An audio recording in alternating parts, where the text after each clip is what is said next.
National Assembly and the National Council of Provinces after the 2014 general elections and the establishment of the Fifth Parliament. Now, a special word of welcome to all of those watching this broadcast at viewing centres across the nation. Thank you very, very much for joining us. Now, you can hear the music in the background, and that, of course, is coming from the Air Force Band under the baton of Lieutenant Commander Mateus Pinar, who's the orchestra is providing the entertainment at the entrance to the National Assembly.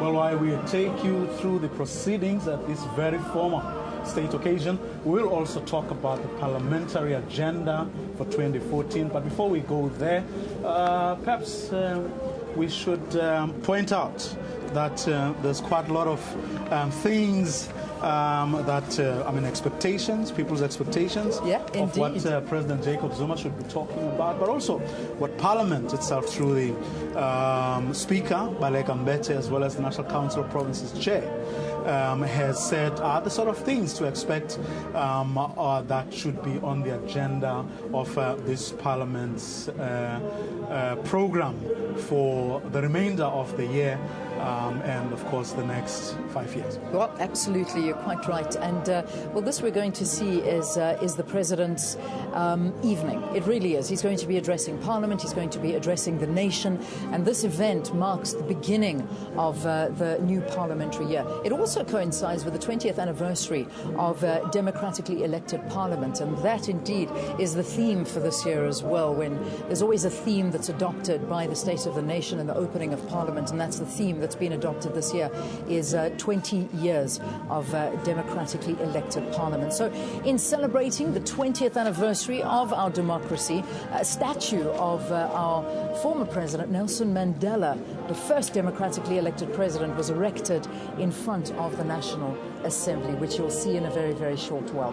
But there on your screen at the moment, you're seeing that band that is entertaining the crowds as they arrive. They have been arriving since around about 3 o'clock this afternoon, all dressed to the nines. There you can see is the DA leader and Helen Zille. She is there. And we've got Asanda, who is also one of the reporters that's on the red carpet. So let's cross to her right now and find out who she's been talking to. Asanda.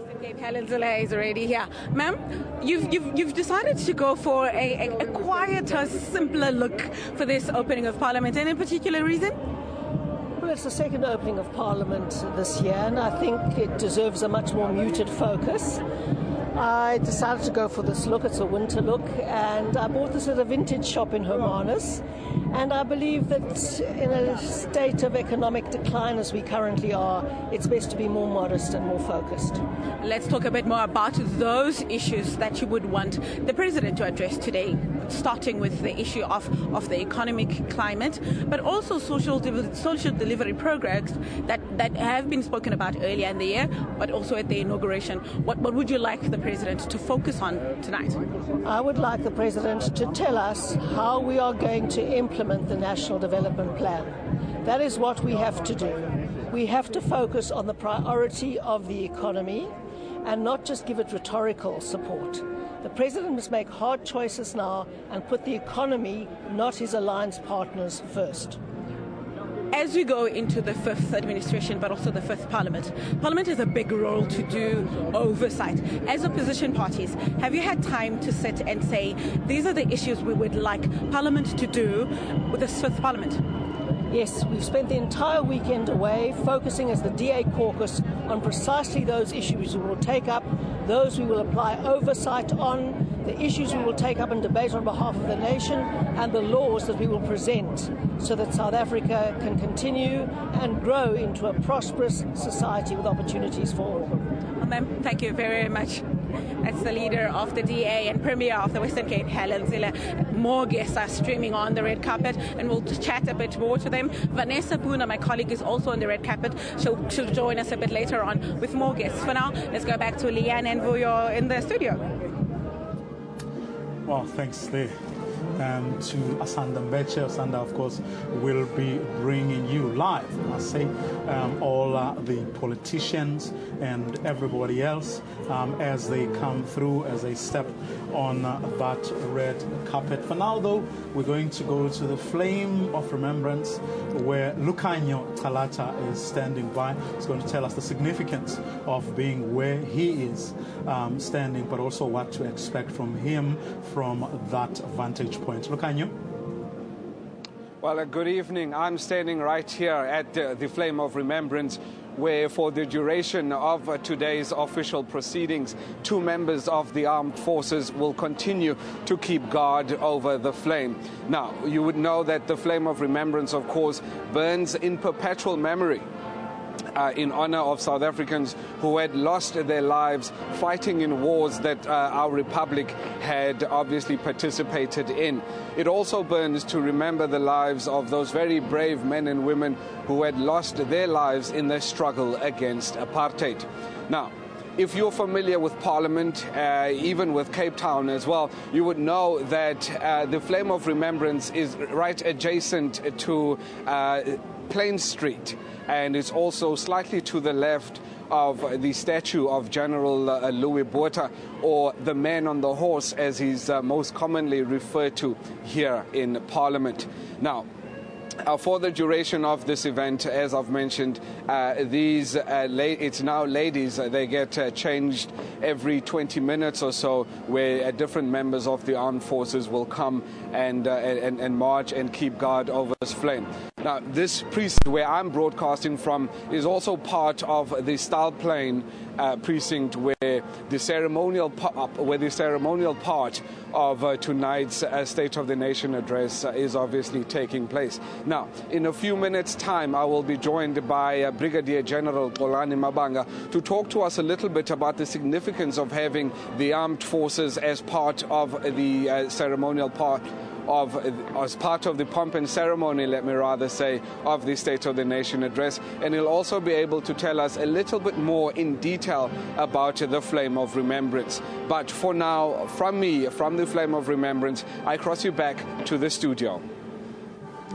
All right, Lucanio, thank you very, very much. It is quite an incredible backdrop there when you do stand and you stand by that Flame of Remembrance. And I do remember earlier this year, it was actually draped with the photograph and a beautiful image of our former President Nelson Mandela. So he was solemnity about beautiful. Being that part of Parliament that is actually difficult to describe. Yeah. You know, to someone, it's just something that you sort of begin to feel, and especially when you start thinking about all our fallen heroes, the things that have happened in our country for many, many years, and to right where we are. Yeah, indeed it is. So we'll be crossing to Lucanio a little bit later on in the program. But right now, let's cross to another one of our reporters who is on the red carpet. Vanessa, who is your guest with you?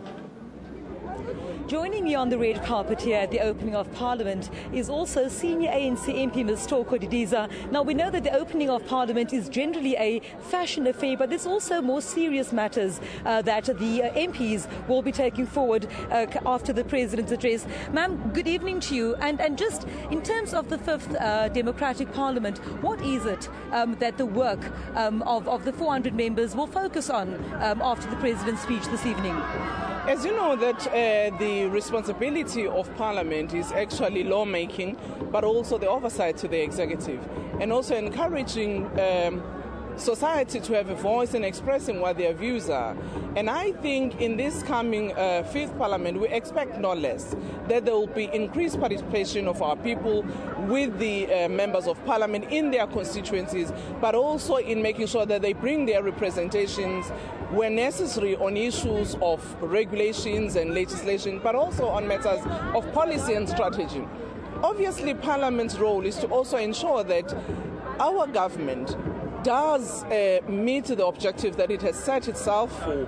And therefore, in terms of our oversight, we would look at how far, in terms of the commitments that are made, we're able to change the lives of our people. So we have a responsibility to make sure that the legislation that we promulgate or the legislation that we produce in this Parliament enable the executive to do its work. And there's also a lot of focus this evening on what exactly President Jacob Zuma will be talking about when it comes to the matters of the economy. Surely this will be one of the big talking points this evening as well. Yes, indeed. You would recall that the ANC's manifesto itself has put a lot of emphasis on matters of the economy, but also on issues of youth unemployment and how we could create the possibility for employment, and how we can make our economy to be inclusive while it grows at the same time, and also how your broad-based black economic empowerment can indeed encompass more people than it is. What is also remarkable is the focus in terms of government's focus on small and medium enterprises, which we have seen through the setting up of a new ministry that is going to focus on small and medium enterprises, which in my view indicates that the economy discussion or discourse in our country is not only looking at the large private sector, it's also looking at how you could mobilize your small and medium enterprises to be the anchor of our economy as well.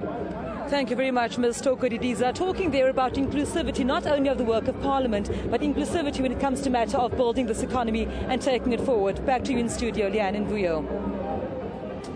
Well, thanks there to Vanessa Puna, who is standing by, who together, of course, with Asanda, will be bringing you all that will be happening on that red carpet. But of course, apart from the pomp and ceremony, this occasion is in fact a very formal one. Lots of expectations, given that we've just come out of an election. Lots of expectations of the ANC and its government, what they will be doing, but also the opposition parties, especially the new kids on the block. What are they bringing to the party? All those questions and more, of course, we'll be trying to answer for you throughout this broadcast, bringing those players, of course, to you and getting you to hear directly from them. But that's later, of course, after the President Jacob Zuma will have delivered that all-important address around 7 o'clock. For now, though, we go back to Lucanyo Talata, who is at the Garden of Remembrance. Lucanyo. Vuyo, thank you very much. Yes, I'm now joined by Brigadier General Kolani Mabanga to tell us a little bit more about the flame that's behind me and also about the procession today. Sir, thank you very much for joining us and welcome to our program. It's my pleasure. Right. So tell us a little bit about the significance of today. Well, the significance of today is that it is the second in this year of the opening of the Parliament, or the State of the Nation address by the President. Now, you remember early this year, before elections, we had one. Then now, as a rule, that after the election, when a new government has been appointed, and then we should also have a State of the Nation address. And the military's presence, how are you involved in everything that's taking place today?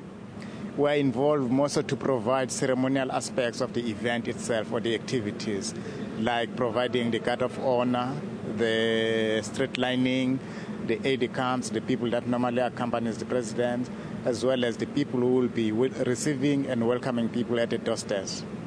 Now, tell us a little bit about how those units that are deployed here, how are they positioned?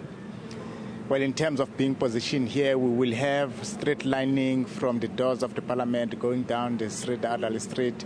We will be receiving or being in line in order to receive the officials. And then we will also have the guard of honor that will be assembled just in front of the Parliament when the President and the head of government and Commander-in-Chief of the South African National Defence Force arrives. Then they will play the national salute as well as give him a guard of honor and the national anthem. Okay, and then we know that the Army's here, the Navy's here. How are they involved in the process, and how are they positioned? Where are they placed? Well, the Army will be involved together with other small elements from the state security organs in order to provide and to ensure that everything is performed and conducted under a safe and secure environment. We will also have certain elements from the South African Navy who will also be assisting with that. We have the elements of the South African Military Health Service who will also give support when it comes to medical assistance and medical support as may be required for the event or to ensure that everything is fine. We will have the South African Air Force, depending on the weather, if if there's no much visibility, we may not have it. That is the fly past by the Air Force. But if the visibility tends to be too bad, we will not have that.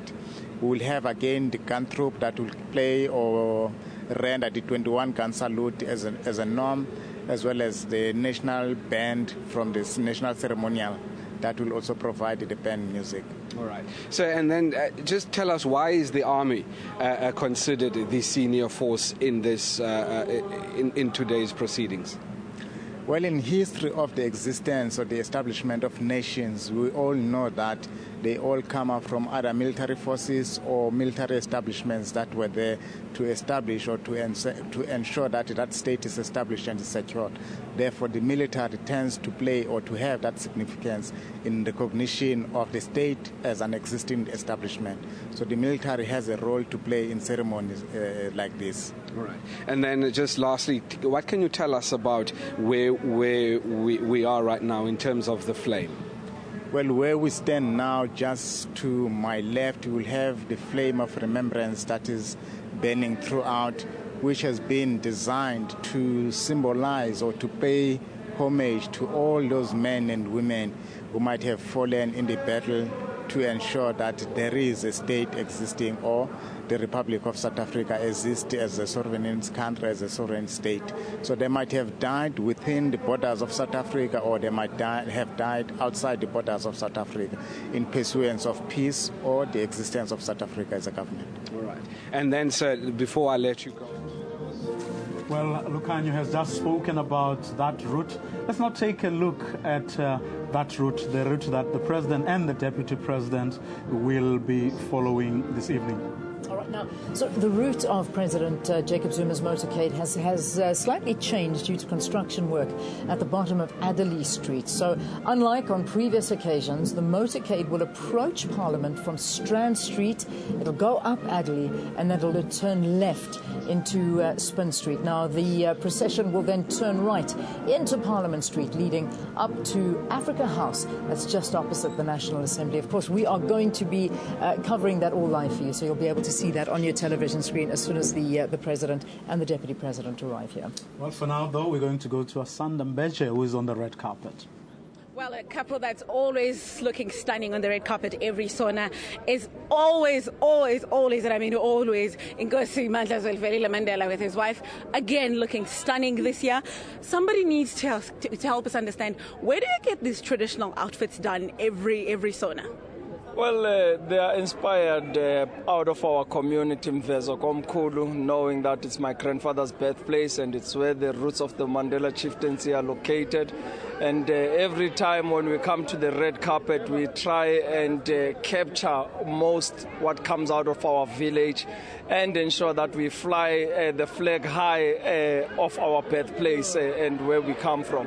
But this year we've had the assistance of Bongiwe Walaza, who contributed in ensuring that we look stunning on the red carpet. So applause goes to her.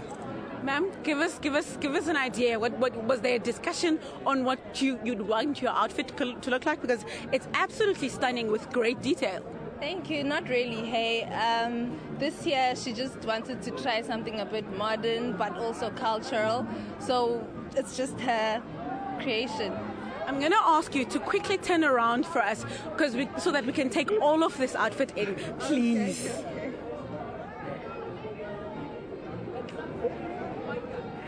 Thank you very much. Have a lovely evening. Thank you. Bye. Oh, they're looking absolutely stunning, I have to say. That looks magnificent. Yes, indeed. Yeah. Clearly, they may not have spoken about it, as she says, but certainly a lot of effort. Oh, there was a lot of effort put into that one. That putting that outfit together. Well, the President, of course, returns to Parliament with a new 5-year contract as leader of the ruling party, following the ANC's victory at the polls. President Zuma's second term comes with a reduced majority, I should say, from previous years, but is also taking up his second term in office with a new deputy president, it must be said, Mr. Cyril Ramaphosa. Yeah. One, of course, should also note that the president has made some remarkable changes to his cabinet, splitting some departments, scrapping others, and creating new ones. Yeah, indeed. I mean, one new portfolio is actually the Department of Small Business Development, which many businesses are very, very happy about, and that's led by Minister Lindiwe Zulu. And Ms. Lindiwe Zulu is the former international advisor to the president. She formed part of the mediation team for a political settlement in Zimbabwe. Now, going back to the red carpet, having a look, there's Mmusi Maimane, who is the parliamentary leader of the official opposition, the DA. And there you can see that naughty puppet in the corner, Chester Messing. And he's messing around on the red carpet. That goes without saying. Actually, I saw him as I walked in, and he said he was going to give all these parliamentarians a hard time. So there he is with his wife, looking absolutely beautiful as well. I had a conversation with him this morning, and he said he's looking so forward to his new role, his new position within Parliament. Nervous, but excited. It's a big role for him. Well, it's quite an interesting development because you will recall that there were lots of conversations within the Democratic Alliance over who would take over from Lindiwe Mazibuko. Who, as we know, her own departure was quite, shall we, it was eventful, to say the very least. And thereafter, of course, a lot of people did talk about whether Mmusi Maimane, who was the DA's premier candidate in Gauteng, would in fact be that person, because some other people thinking that the more experienced and fairly senior people who are in Parliament and who've been in Parliament for quite a while should be the ones taking over. But guess what? At the end of it all, he went uncontested. Yeah, he did indeed. And I think many people are expecting a lot from him. But I think one of the wonderful things that people are excited about in this particular Parliament, the fifth democratically elected Parliament, is the fact that there's a lot of young blood in there. And I'm not saying that Lindiwe wasn't young, because she was young as well. But I think Mmusi comes in with a lot of other younger blood. We look at the EFF, who we've seen arriving on the red carpet in their red overalls and mining outfits. But there's a lot of energy, there's a lot of young blood. And I think Ms. Baleka Mbete, the Speaker of Parliament, has got her hands full. Certainly got her hands full. Well, one hopes that people are not going to say it's the juniorization of Parliament, because I actually think that you need to pump new energy and blood and everything that goes with that. And as you correctly point out, I mean, quite a few young leaders of their own parties. There's one, Julius Malema, who's leading his own party, third largest. 25, over 1 million people voted for that political party. Mmusi Maimane is the leader of the Democrat. I mean, look at the whips as well. I mean, the United Democratic Movement has a young whip of the same age as Julius and Mmusi Maimane, which I think is a good thing. One hopes that they will be, as much as they need to bring in changes, but they will be humble enough to actually know that they need to learn from some of the people who came before them. For now, though, we're going to Vanessa, who is also on the red carpet.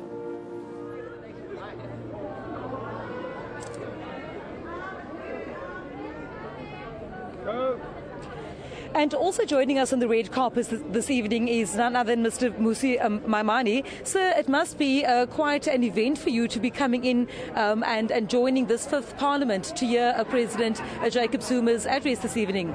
Yeah, it's an absolute privilege to be one of 400 South Africans who will sit here and really decide on legislation for South Africa, but equally so be able to contribute to democracy. So it's a great privilege to be able to be a part of it.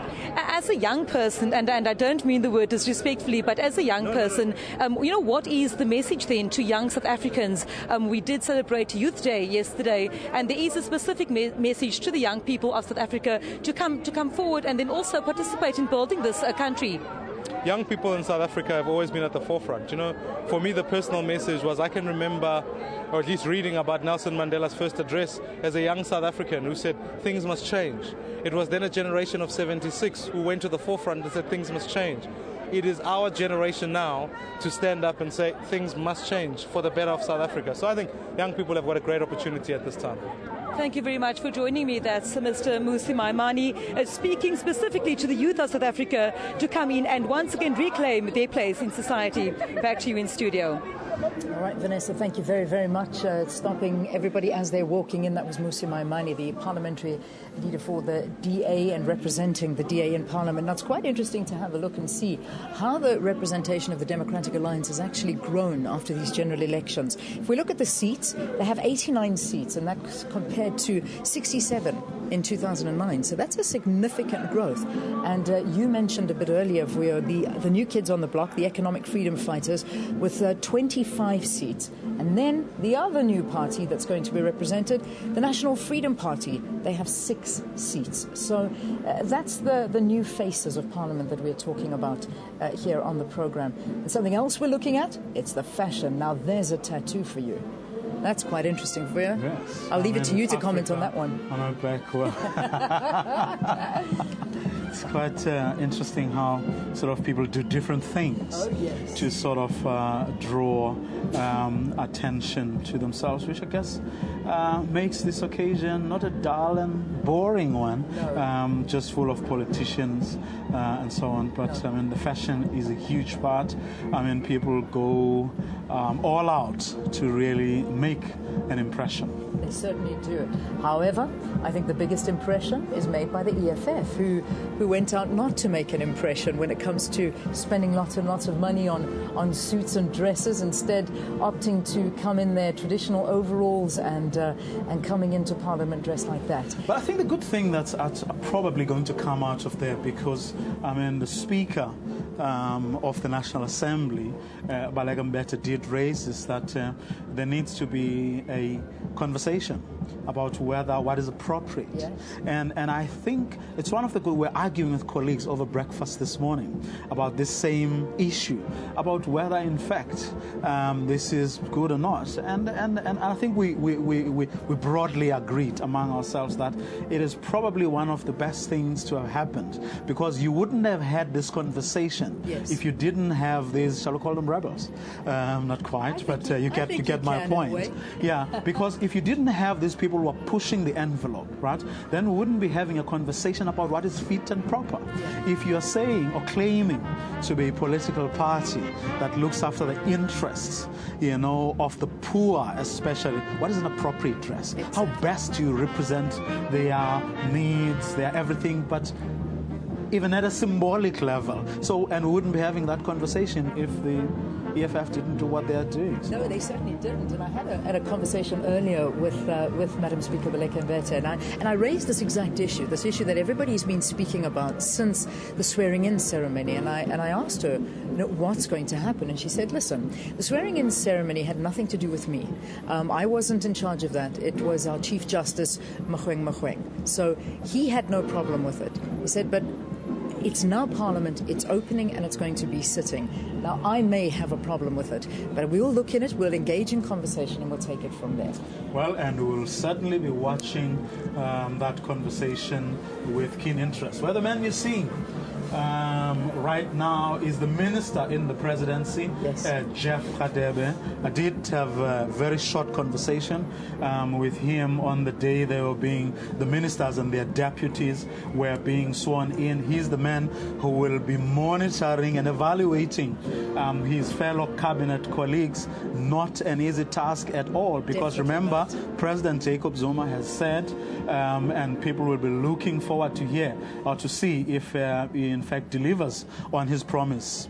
You either shape up or you get shipped out. Exactly. So we're going to see if that's going to happen. And of course, Minister Jeff Radebe, whom you saw there with his wife, Bridget, will be helping President Jacob Zuma do exactly that. Indeed, absolutely. Looking also very beautiful there.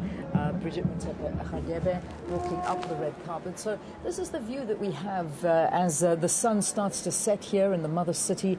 It's a beautiful evening. It has got a chill. There is a bit of a bite, but it's not stopping anybody. And I've been told that we should be grateful it's happening this week and not last week. Now, you will remember that this was actually moved. It was meant to be be taking place on the 19th of June, but on the President's request, it was moved forward until today, this, of course, being the 17th of June. And the reason being that this would afford the President the opportunity to be able to attend the African Union Summit in Equatorial Guinea.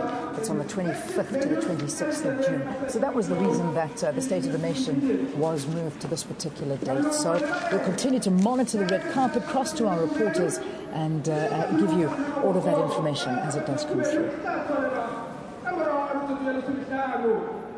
You can see the youth lining the red carpet there as well. And this is, I think, one of the highlights of the event is allowing these young children to stand by and watch these individuals who run our country, who make the decisions, and perhaps hopefully inspire them to work and walk in the footsteps of their heroes that they're witnessing here this evening.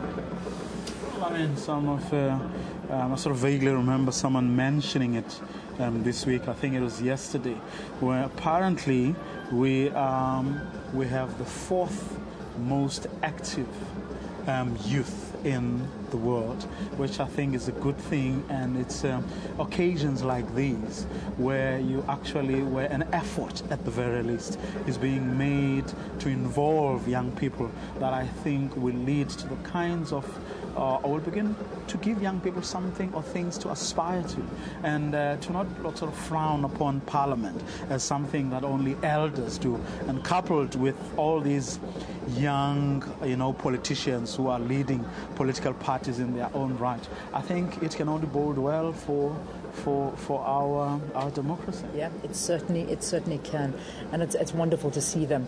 In fact, there are around about 700 members of the public present here this evening. It's a few more than on an average opening of Parliament. They've allowed the members of public to come in and to witness this occasion. So it's a really wonderful thing to watch, and it's a joyous occasion, I think one could say. Even though this is the second opening of Parliament for the year. As you know, in an election year, you will have two of these. So we saw the President giving the State of the Nation address and the opening of Parliament in February. Then we had our general election. And once again, we find ourselves here at the sitting of the fifth Parliament, the democratically elected Parliament that will be taking place. Everybody having their photographs taken on the red carpet in front of the staircase. It is a memorable occasion, and it is a stunning moment for you to capture for your record books. And anybody who is here wants this photograph and wants to remember the occasion. So there you can see somebody getting their photo taken outside the staircase there as it leads into the National Assembly. Let's talk you through a little bit of the timings, just to put you into perspective. From 4 o'clock until about 5:30, that's just ended, we've seen the MPs walking up the carpet, including our cabinet ministers and their guests, and guests of Parliament, and the presidency arriving at Puerte's entrance to the old building. That's where they're arriving now. That's what's on your screen. Then from about 5 o'clock until 5:45, you'll see the members of the judiciary, the provincial premiers, the speakers of the provincial legislatures, members of the executive committees, the executive mayors of Cape Town, and the heads of mission arriving in Government Avenue in the Company Gardens. And then from 5:30 to 6 o'clock, principal dignitaries arrive at the front entrance to the National Assembly building. And then at 25 minutes past 6 until around about 6:45, the processions from the Slave Lodge or the gates of Parliament leave in the following order. You'll first see all of the provincial premiers arriving, the speakers of the provincial legislatures, the judiciary, and then followed by the Deputy President, the Deputy Speaker of Parliament in the National Assembly, the Chairperson of the Parliament's NCOP, and then the President, accompanied by one of his spouses, will be there, as well as the Speaker of Parliament's National Assembly, Baleka Mbete. In case some of you are wondering why there seems to be not as many people on what is traditionally the red carpet, that's also because from the National Council of Provinces, that hallway right through to the National Assembly, there is a passage there that has been opened. Remember, initially we were told that it was part of the wet plan alternative in the event there was to be rain today. But from what we can tell, there are people who are using that anyway. In other words, even though Cape Town is in fact dry, exactly. But they are using that. Well, just a reminder here on the program today, digital news will be streaming the Sona live broadcast on our news website. That's www.sabc.za/news, and the SABC News YouTube channel and GCIS will also screen this event live at various venues throughout the country. In fact, I saw a massive screen being erected just outside of Pali, where a lot of people will be able to watch this particular event. Well, actually, right now in front of you, you're seeing some of the president's guards, which probably is an indication that it's getting closer to that time when we will be seeing him coming through. And on that note, a point to note perhaps is the fact that he will not be going through all those streets right through to Adderley. He will be dropped here in Parliament, and he is going to travel a very, possibly the shortest distance the president has traveled over the past 20 years into the National Assembly chamber, where he will be making that speech. This is also the first time that we will be seeing our president in the past 10 days. As you know, he was hospitalized and booked off from his busy schedule for about 10 days and ordered to rest, not feeling so well. And Deputy President Cyril Ramaphosa has been fulfilling all of the appointments that the president did have, in particular speaking at the Youth Day celebrations and other events leading up to the State of the Nation address. But we have been told that the president will be here. He is fit and ready to deliver the State of the Nation address. So we do wish him well on this occasion, especially seeing that he hasn't been in good health up until this time. So it'll be good to see him as well on camera and capturing him as he does arrive here. Everyone definitely looking forward to that moment, and perhaps more importantly, that speech. Because as we said earlier, he did say to all his ministers, he did say to us as South Africans that everyone must put shoulder to the wheel and speed up service delivery, warning that those who are failing our people will be removed. There's our public protector, Thuli Madonsela, walking in, and she's wearing a beautiful long black gown this evening to the occasion, and she's no doubt, may I say, added to the stress of our president after her report coming out. But there she is, walking into Parliament, and she's going to be taking her seat to listen to what the president has to say for his plans moving forward.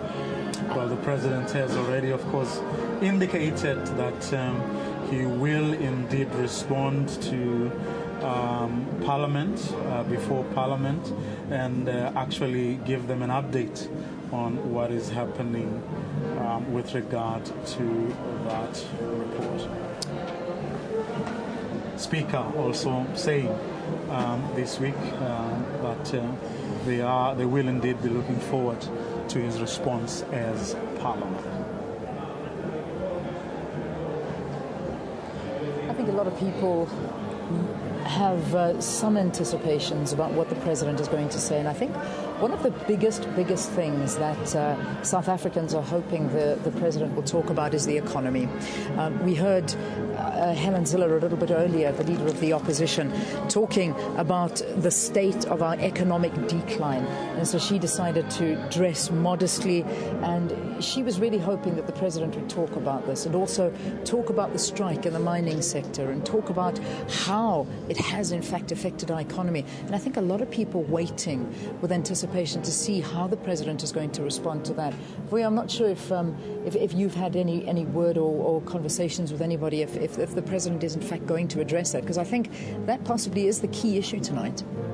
Well, no doubt about that. That's what the government has said, that the president is going to talk a great deal about the economy. But the president having declared right at the beginning that the focus is going to be on the National Development Plan as the key plan that's on the table, that almost everyone seems to agree that is what is going to unite this nation, or the expectation, I should say, is that this nation will be able to unite behind that plan. Helen Ziller saying there earlier that actually we've been waiting for implementation because we believe that this is a good document, this is a good plan. We believe that everyone should rally behind it, and of course making the point that the people who are in fact or don't seem to be agreeing with the government on that is in fact its own allies in KATU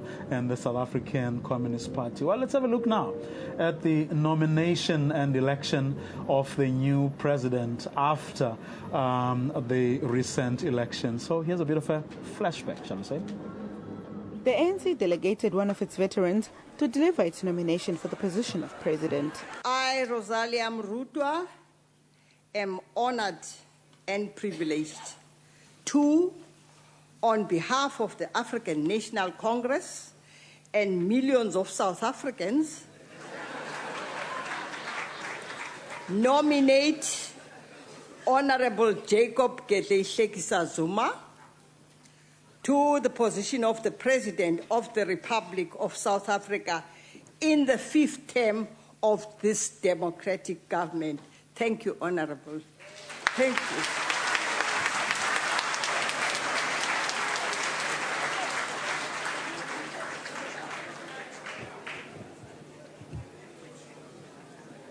The Honorable Jacob Gedleyihlekisa Zuma has been nominated for the position of President of the Republic. Is the nomination seconded?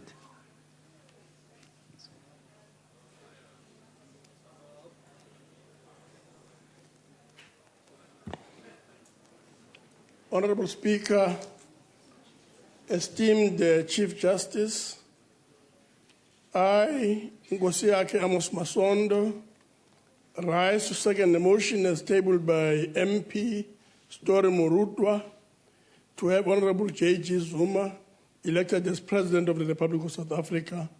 Thank you very much. The Chief Justice had to first confirm with the nominee. There is a signature here which is made out to be that of the nominee. I just need confirmation. Honorable Zuma, is this your signature? Do you accept the nomination?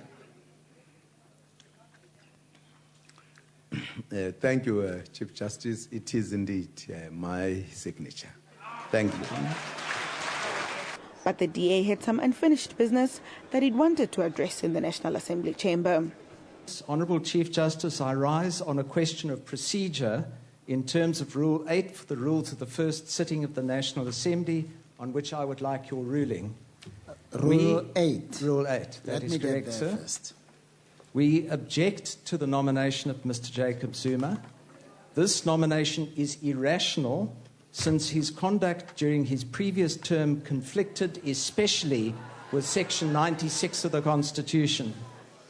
In particular, he has not acted on the recommendations of at least 2 reports of the Public Protector, and he appointed a National Director of Public Prosecutions who was manifestly unsuitable and whose appointment was set aside by the Constitutional Court. Point of order. I request, Honourable Chief Justice, that you rule that Mr. Zuma is not a fit and proper person to be nominated as President.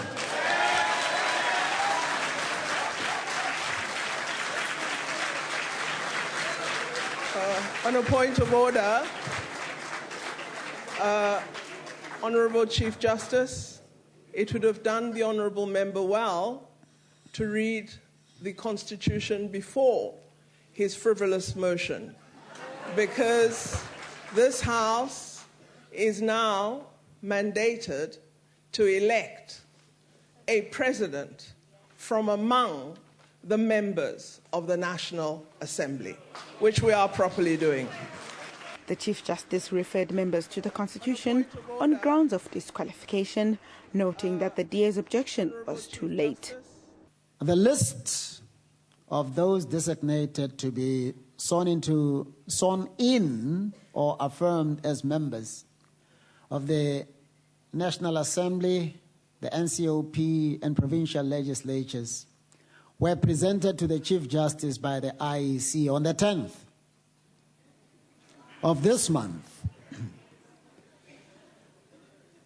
Knowing what the constitutional requirements for eligibility for membership of the National Assembly is, it is from then until shortly before the oath of office or the administration or the affirmation was administered to the members that an objection of this nature ought to be raised.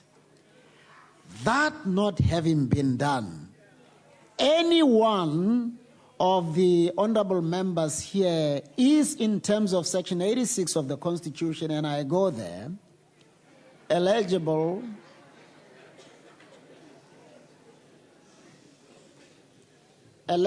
for nomination and election to the position of president. Section 86(1) provides, at its first sitting after its election, and whenever necessary to fill a vacancy, the National Assembly must elect a woman or a man from among its members to be the president.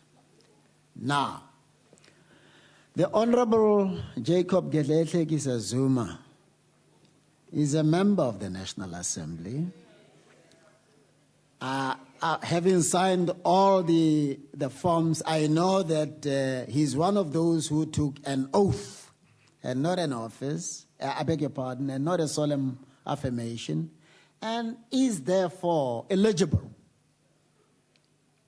for election into the office of president according to the Constitution.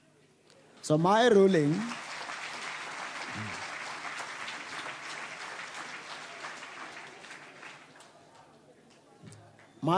is therefore to dismiss the point raised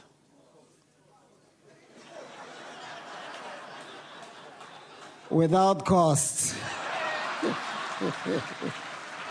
With that out of the way, it was time to check if there are other nominees for the position of president. Are there other nominations?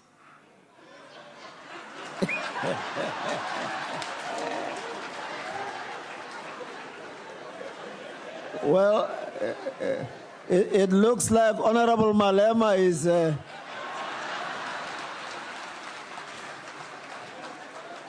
signaling his availability.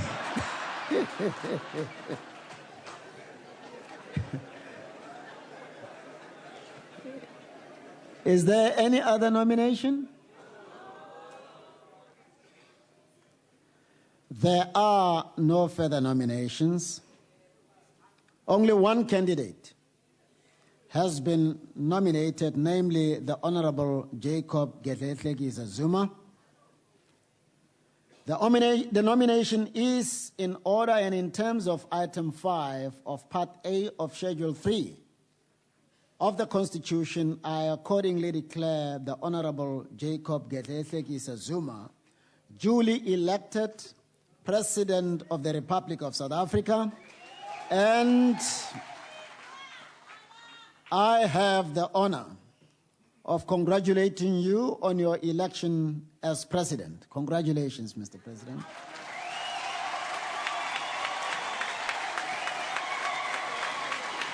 Wow, all the drama that unfolded, of course, during the nomination of President Jacob Zuma as the President of the Republic of South Africa, and not forgetting the Chief Justice's own, sense of humor. Yeah, well, there you have it, and that leads us to today. The ceremonial part of this event is about to begin, and there you can see the National Ceremonial Band, followed by the Ceremonial Guard marching towards the parliamentary buildings. They'll take up a position in front of the National Assembly. Just to tell you that the band is under the command of Major Andrew Strugnile, so he's the man that's commanding over that. Now, while Major N.G. Tenga is leading the guard, so those are the two gentlemen. It'll also be Major Tenga who will be giving the command during the national salute at the National Assembly steps. Now, that'll happen once the President has arrived, and then you will see that salute taking place. The Ceremonial Guard will present the national salute in honor of the President as the Commander-in-Chief of the National Defence Force. Members of the various divisions of the SANDF, that is, of course, the Army, the Navy, the Air Force, and the Medical Health Service, are already in position along the route that the President's motorcade will follow up Adderley Street to Parliament. Of course, that ceremonial part of this event will be starting. In fact, hasn't it started? One of those rare occasions where, of course, you get all three arms of the state, the legislature, the judiciary, and the executive coming together in one place in front of the nation, beginning with this ceremony that starts all the way from Slave Lodge outside of the parliamentary precinct, a combination of both public participation and that formal state ceremony.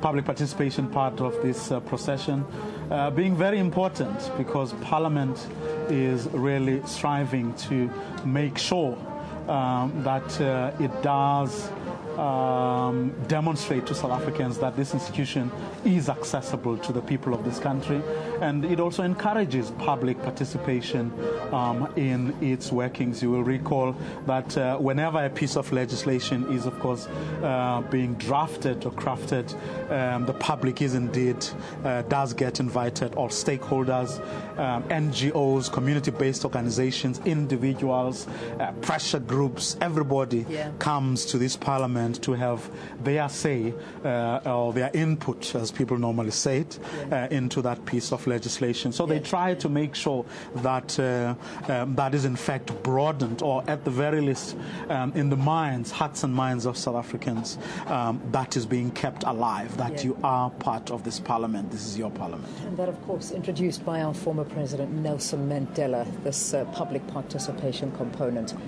Well, we're carrying on now with the visuals, the Ceremonial Guard. Here we go. They're on your screens right now, and you're seeing them walking up the, marching up the street and to the National Assembly. And this is also a beautiful sight to see, and all those members of the public that have gathered to witness this also enjoying the pomp and ceremony that makes up the opening of Parliament, which you are watching live right now on SABC News, and we will be with you all the way through the evening, throughout the speech, and giving you analysis as well afterwards. Now, the first part of the procession from the Slave Lodge to the gates of Parliament involves a military guard of honour from the entrance to the parliamentary precinct, and members of the South African public line that red carpet as you have been seeing the whole time. There is a junior guard of honour as well, a civil guard of honour, and 9 eminent persons line the route from the end of the old assembly wing. The procession becomes part of a formal state ceremony. So the ceremonial military guard of honour, that's what we're looking at, is walking up now, marching up in front of the new wing in which the National Assembly chamber is located, and the military band is there this year. The military band is set up right in front of the National Assembly, facing that beautiful statue of former President Nelson Mandela, and they'll play the national anthem as well as that 21-gun salute. There's also going to be an Air Force fly-past that'll take place when the President is standing by for that national salute. So there's a lot to look forward to here on the programme and during this very, very special occasion.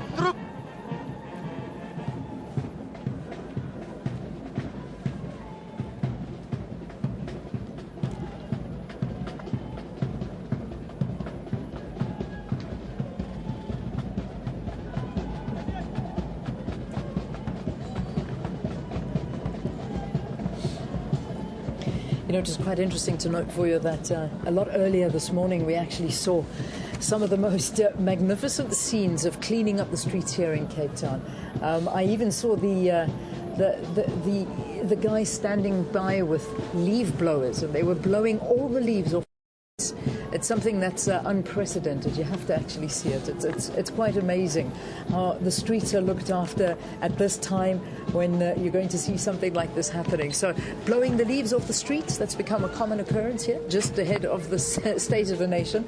I'm sure the residents loving this, actually, to see how their streets get cleaned up for this particular occasion. It really is. It really is something to be watching.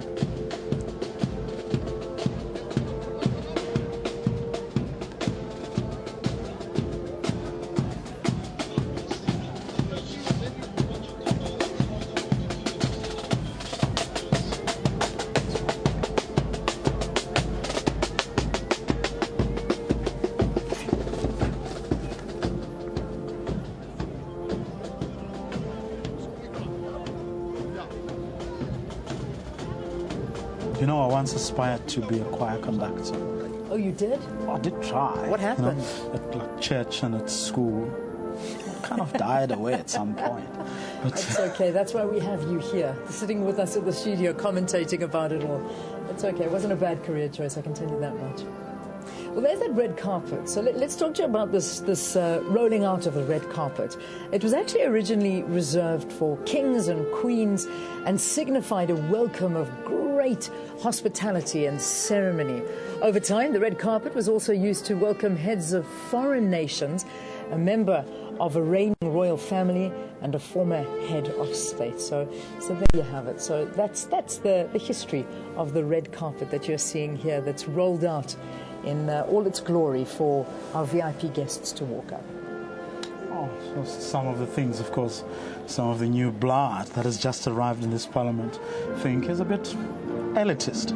But from that conversation that Parliament is going to have over everything from dress code to how members of Parliament should conduct themselves, hopefully some of those conversations will speak to just who we are and who we aspire to be, and actually interrogate these concepts perhaps a lot more elaborately. And I'm sure it can only be to the benefit of all South Africans. Conversations. That's what we are about, isn't it? Yeah, it is. Yeah. It is indeed. If you've just tuned in, you are witnessing the parade up the street, where we've got all the different guards of honours walking up, and the ceremonial honour towards the National Assembly. Very shortly, we are going to start seeing the provincial premiers arriving, the judiciary arriving. We're going to see all of the VIPs making their way here, as well as the Deputy President of the country, Cyril Ramaphosa, and then, of course, the arrival of our President, Jacob Zuma, who will, at 7 o'clock this evening, be delivering his 7th State of the Nation address. So that's something that everybody is looking forward to, anticipating a lot of what is going to be said. But I think what many people are expecting is that the economy is going to fall very, very firmly in the spotlight, and hoping that we will get some clarity from the President as to what way forward we're going to take to try and rectify that current situation we find ourselves in. Well, of course, we will be bringing you all of that live here on SABC2 and Channel 404. The arrival of the Deputy President and his spouse, the arrival of the President, the arrival of the Judiciary, the arrival of the Premiers, all of that and more live. For now, though, we're going to take a quick ad break, but do stay with us.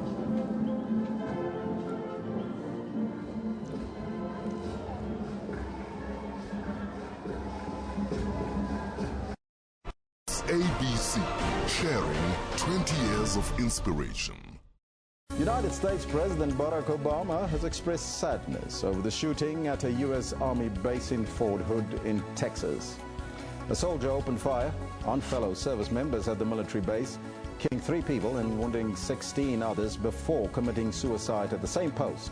I want to just assure all of us that we are going to get to the bottom of exactly what.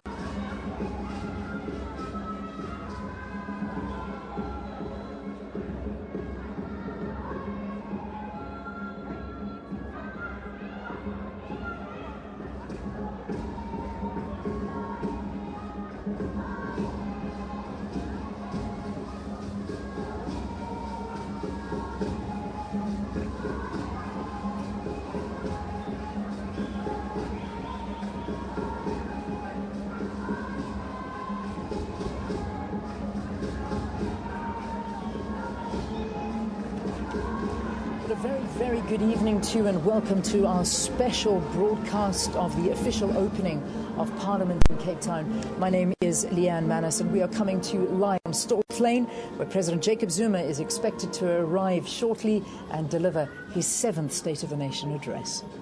A very special warm welcome to SABC2 viewers who have just joined us. They may have missed, of course, the red carpet. They may have missed some of the ceremonial guard and all those other people who are responsible for creating all that sense of pomp and ceremony. But we will be bringing you live during this part of our broadcast the arrivals of the judiciary, of the provincial premiers. We'll be bringing you the arrival of the president and the deputy president and their spouses, all of that and more, and perhaps more importantly, that speech, the very speech itself that everyone, Leanne, is indeed looking forward to, with the ANC having gotten a renewed mandate. What's on top of their mind? That and more this evening here live on SABC2 and on Channel 404. It's a beautiful evening here in the Mother City. As you can see, the streets lined with members of the public that are waiting for the arrival of the President, of our Deputy President of the country, and all of the other VIPs that Vuya has just mentioned that should be making their way shortly into the National Assembly and taking their seats. Just to talk you through some of the arrivals that we managed to capture a bit earlier. Of course, we saw the leader of the opposition, Helen Zille. She arrived a little bit earlier on. We also saw Mmusi Maimane, still sticking to the DA. That's the parliamentary leader there.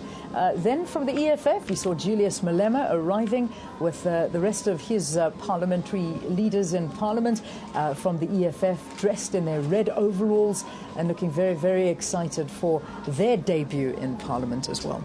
Well, the person you just saw on your screen now is, of course, the former chairperson of the National Council of Provinces, Mr. Mninwa Mahlangu.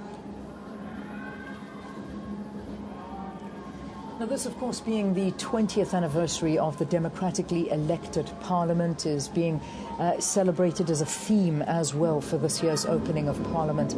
Now, you'll remember a bit earlier this year, I think it was in around about April, we saw a statue of Nelson Mandela unveiled, and he, of course, was the first democratically elected president here in South Africa, and that statue is going to play a very, very key role today because, you know, Vuya, you find that it's right in front of that stage where the president stands along with the deputy president and their spouses and everybody just before the beginning, where the national salute takes place and the national anthem is sung, and there is that statue of Madiba watching over it all. So it's going to play a very, very key and vital role that you'll be seeing shortly on your screens. The parliamentary precinct has also been coloured with pictures reflecting President Mandela's term of office from 1994 up until he retired in 1999. There's also posters as well, of course, reflecting the successors from President Nelson Mandela. We had our President Thabo Mbeki and, of course, our incumbent President, Jacob Zuma.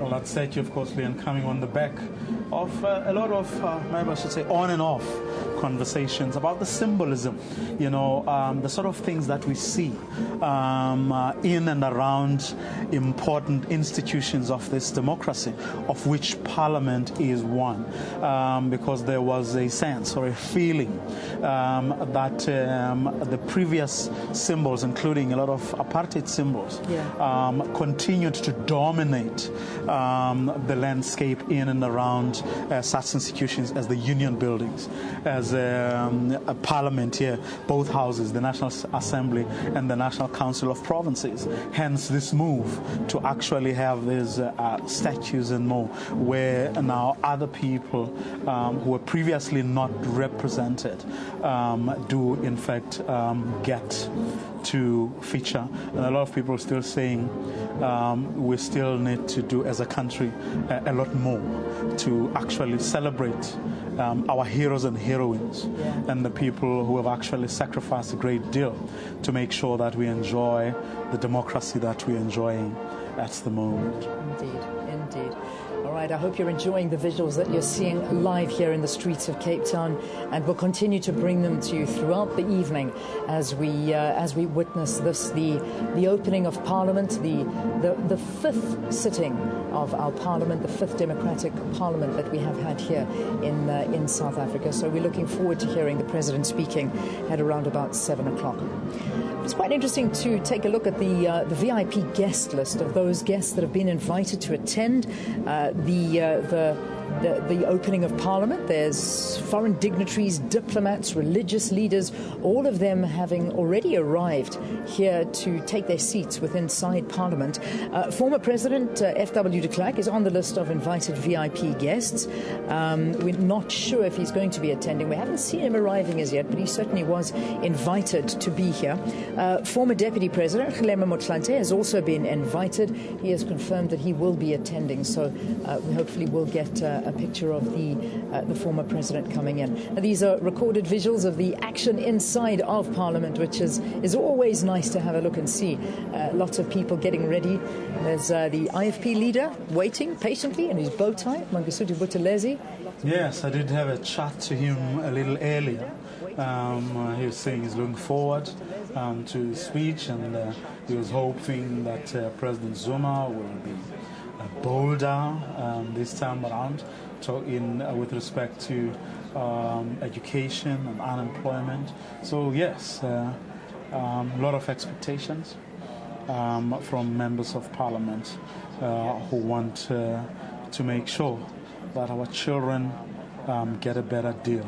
Indeed. While some of us may not have gotten the best deal out of what has happened so far, our children certainly should. Also on your screen was the leader of the EFF. There we go. Julius Malema a bit earlier within Parliament. Well, there you have it. Is our former Deputy President Kgalema Motlanthe and his new wife on his arm. They're taking their way up the stairs to walk into the National Assembly. So we had said that he'd confirmed his attendance. We were waiting on his arrival, and there you go. Live on your screens is the arrival of our former Deputy President Kgalema Motlanthe.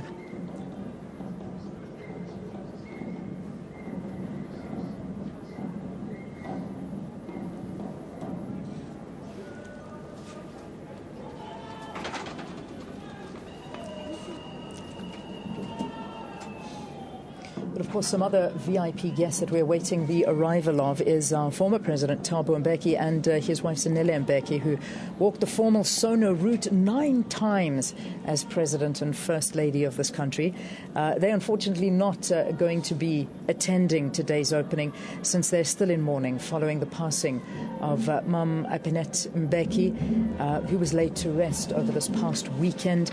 And you will remember that our Deputy President Cyril Ramaphosa gave the eulogy and spoke at Mam Mbeki's funeral that was held in Dutwa in the Eastern Cape. So they are not going to be here, and our thoughts and sympathies going out to the Mbeki family over this time.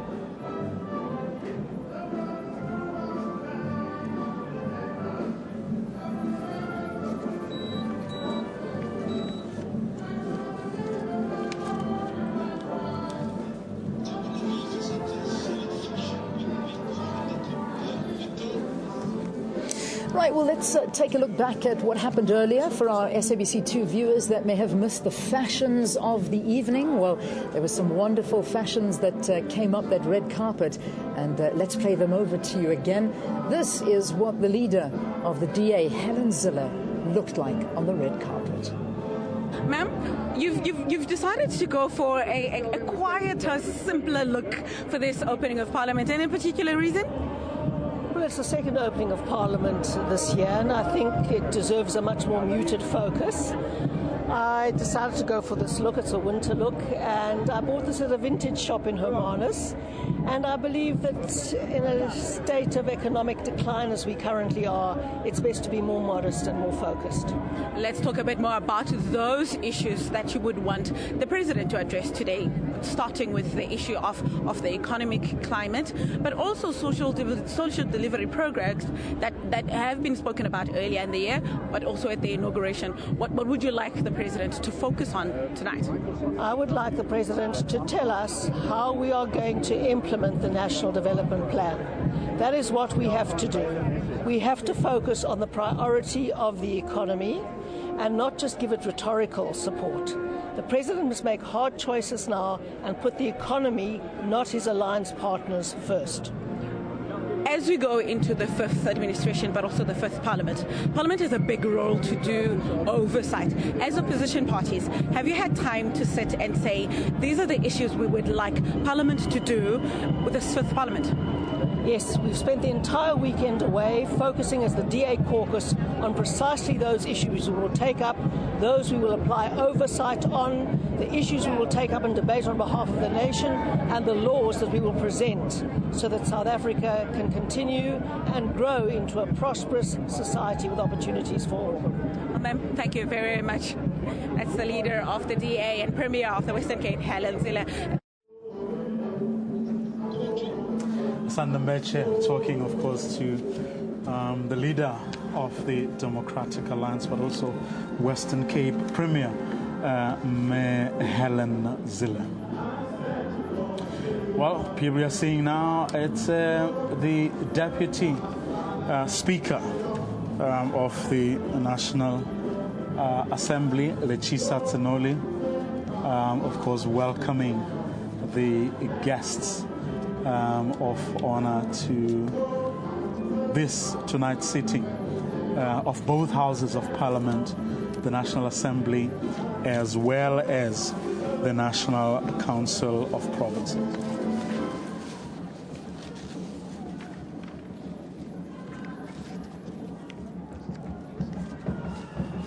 Chief Justice Mogoeng and his wife walking through those corridors. Indeed, the new Chief Justice leading the judges for the first time at Parliament Street as well, a bit earlier, so that's quite a momentous occasion for him and the judges to be a part of and look forward to this new sitting of Parliament. So you do know that the minute this part of the evening gets underway, that it's very imminent that the President should be arriving. Probably in around about 10 minutes from now, we should see the arrival of the President of South Africa, Jacob Zuma, here at Parliament. Currently, his motorcade, I imagine, making its way down that route, that very short route due to roadworks that are taking place. So, as we mentioned a bit earlier, this is probably the shortest ever route that a president has taken for Parliament. Yeah, indeed. Over the past 20 years, the shortest route that's happening due to the construction on the road. So, perhaps the president happy about this one. He can get here faster.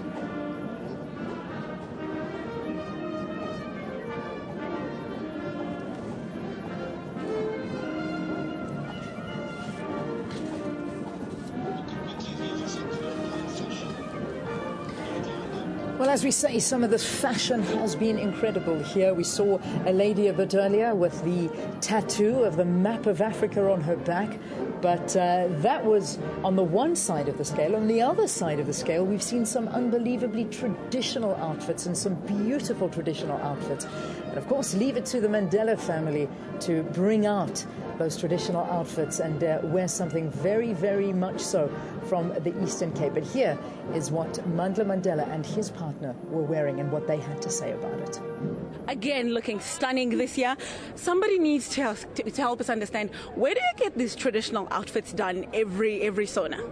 Well, they are inspired out of our community, Mvezo Komkhulu, knowing that it's my grandfather's birthplace and it's where the roots of the Mandela chieftaincy are located. And every time when we come to the red carpet, we try and capture most what comes out of our village and ensure that we fly the flag high of our birthplace and where we come from. But this year we've had the assistance of Bongiwe Walaza, who contributed in ensuring that we look stunning on the red carpet. So applause goes to her. Ma'am, give us an idea. What was there a discussion on what you'd want your outfit to look like? Because it's absolutely stunning with great detail. Thank you. Not really. Hey, this year she just wanted to try something a bit modern, but also cultural. So it's just her creation. I'm going to ask you to quickly turn around for us, so that we can take all of this outfit in, please.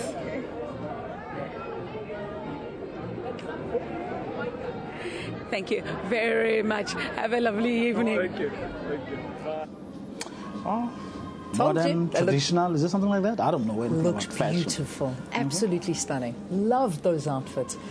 It's quite interesting to see that no walking up the red carpet this time for our dignitaries. We've seen them being dropped right outside the stairs this time and walking into the building. Well, there's our motorcade coming down as well. But usually they're dropped at the bottom of the carpet and then walk up. And they walk their way up. Yeah, it's been different. This time around, as we said earlier, I mean, some of the people walk through the gates and then go straight to the National Council of Provinces side, and then walk through the passage, the hallway that is inside the precinct instead of that red carpet outside. Yes. So it is indeed a bit confusing. But also, usually you get sort of the Chief Justice together with the heads of the various provincial courts sort of coming through in their robes. And it is sort of Chief Justice in suit. Arriving up the stairs. His wife. Yeah. So it's quite, there's some changes there. It'll be interesting to see if the president actually walks up the red carpet or has exactly the same treatment, dropped outside the stairs and walks up. But I think obviously that's probably what is being done this evening. It's also quite different that the opening of Parliament happening in winter normally happens on a balmy summer's evening here in the Cape. So a little bit of a chill in the air tonight. So perhaps this is to respect our guests, get them into Parliament as early and as quickly as possible. So it's partly responsible for the changes we are seeing. But one thing we've been assured is not going to change, though. That's according to those in the know. It is the significance of the speech that will be made tonight. We've been assured that he is going to speak to the nation about all the important things that he needs to talk about, rallying the nation behind him and his government about all the things that we should be expecting the ANC-led government to do over the next 5 years.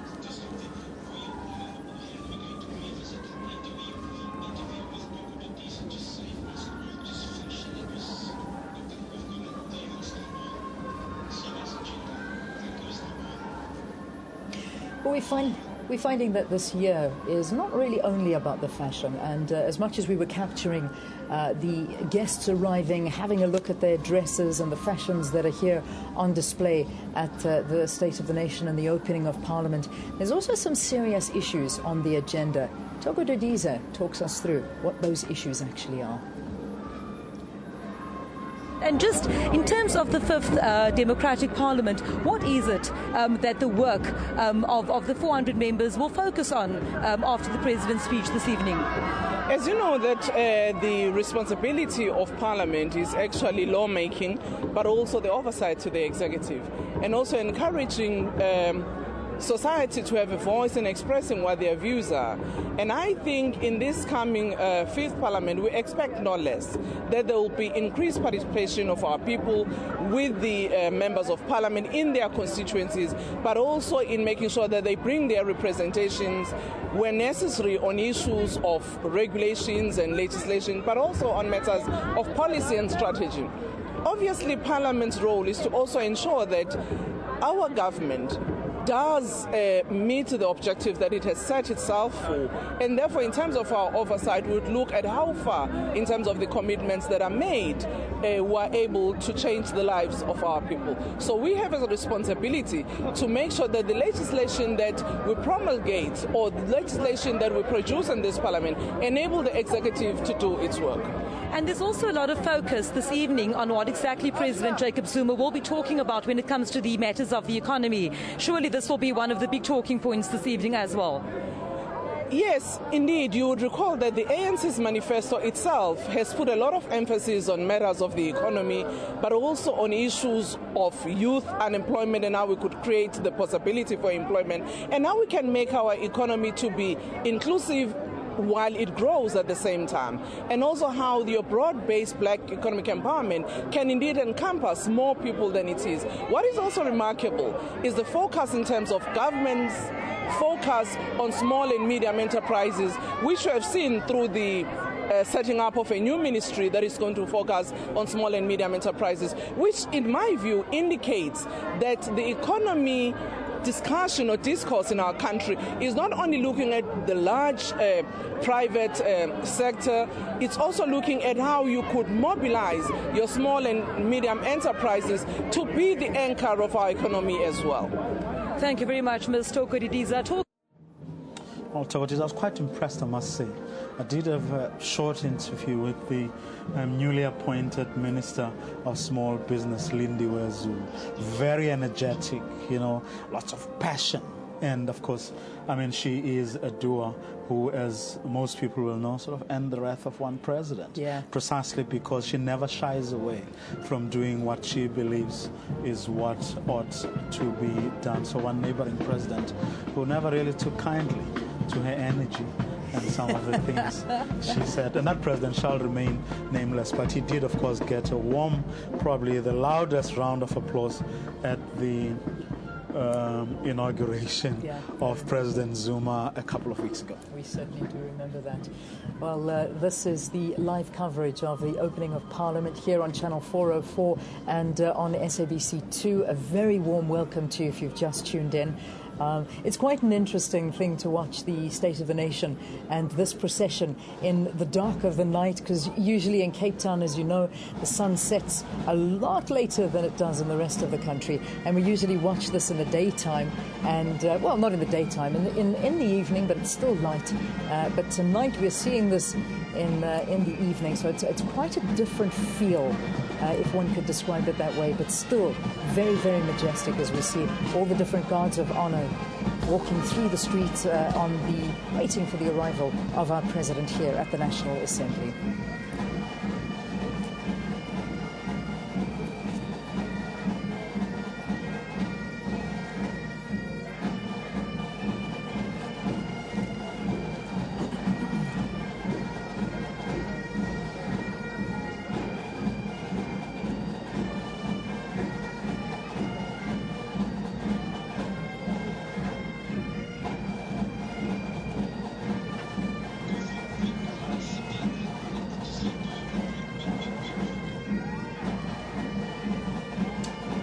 Let's, while you're watching the guards,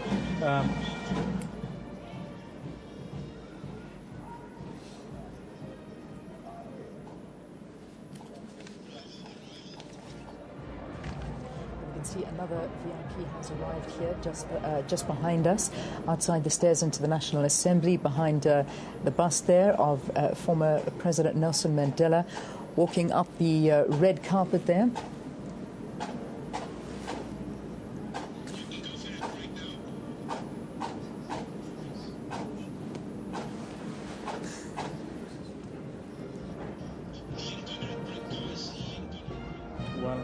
Of course, watching those live pictures of the guards and the brand as they move up that red carpet, usually used by members of the judiciary, premiers, and so on.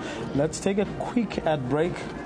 But do not go away. Stay with us, because this broadcast continues after this ad break. SABC, sharing 20 years of inspiration.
Welcome back. Watching this special broadcast of the opening of Parliament, the State of the Nation address.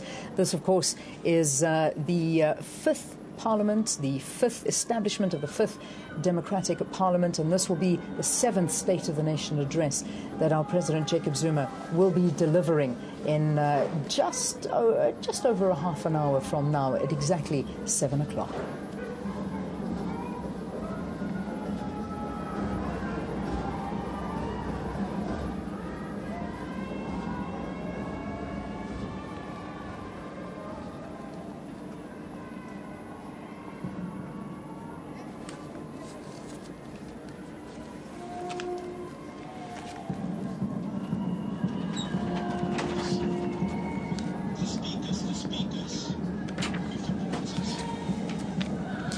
Well, the speakers of all 9 provincial legislatures, you will of course note that women are in the great majority, and that was because a decision was taken to address the wrong that had occurred when out of the 8 premiers that the ANC won, only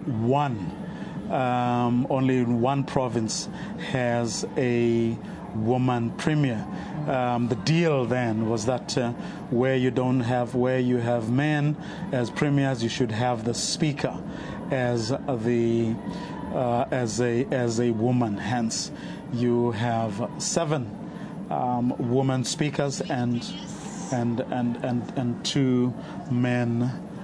Woman premiers, the other one, of course, being the Western Cape Premier, Helen Zille, who, as we all know, is the leader of the Democratic Alliance. Well, here are our premiers now walking up the red carpet. These are the premiers of the provinces. Let's talk you through them. We've got the Eastern Cape Premier, Phumulo Moswale, who is in that delegation. The Free State Premier, Ace Magashule. Gauteng's Premier, David Makura. The KwaZulu-Natal Premier, Sizwe Mkhunu. We've also got the Limpopo Premier, Stanley Matabata. Mpumalanga's Premier, David Mabuza. The Northern Cape, Sylvia Lucas. The Northwest Premier, Supra Mahumapelo. And then, of course, the last one, and in that procession, is the Western Cape Premier, Helen Zille. Premier of the Northwest looking a bit energetic. They're doing some jives and little dances. Indeed. Walking up that red carpet, enjoying the moment, the flashing of those camera bulbs, the singing of those that have lined the red carpet, and that ceremonial guard welcoming them in. So there we go. Now we're seeing this, the official procession taking place. We've just seen the speakers, and those are the premiers that have just arrived here on the red carpet.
Welcoming all of the premiers and the speakers of those provincial legislatures into the National Assembly. And of course, she's now being led down so that she can walk this procession as well.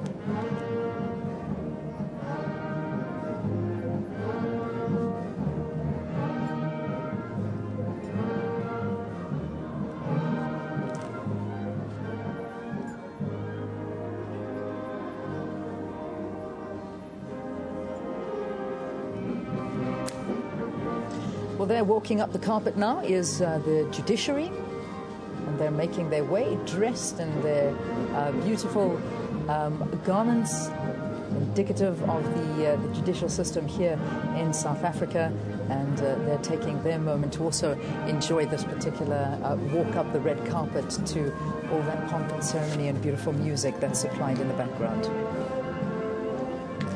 And they're all being led by our new Chief Justice. Wow, very much his own man, of course.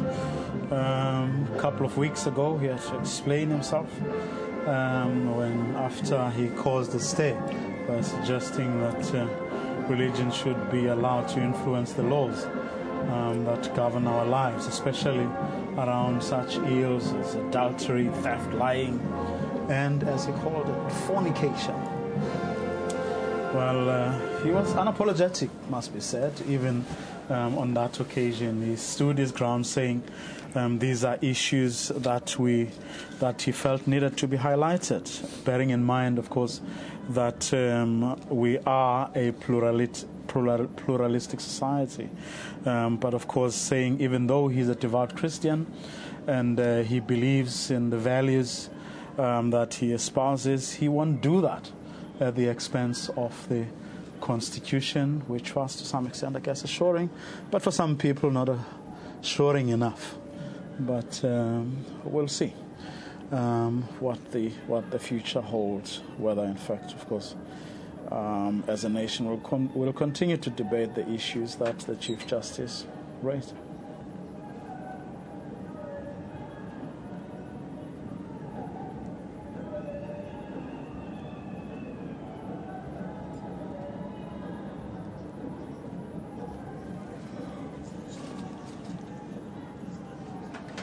See the presidential guard there standing, waiting the arrival of the president of South Africa, Jacob Zuma, standing in honor, lining the streets and the red carpet as you make your way up here to the National Assembly. Of course, before the president arrives, you certainly are going to see the arrival of the deputy president of South Africa as well.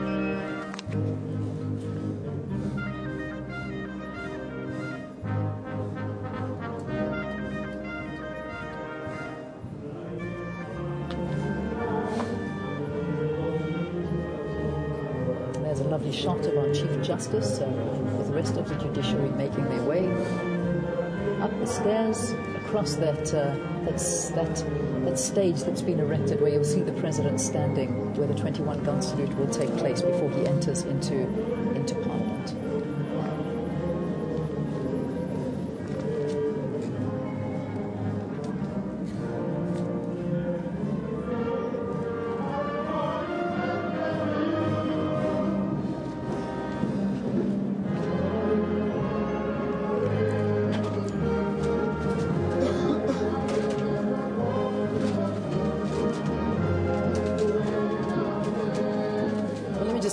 This music at the back is courtesy of the Air Force Band under the baton of Lieutenant Commander Mateus Pienaar.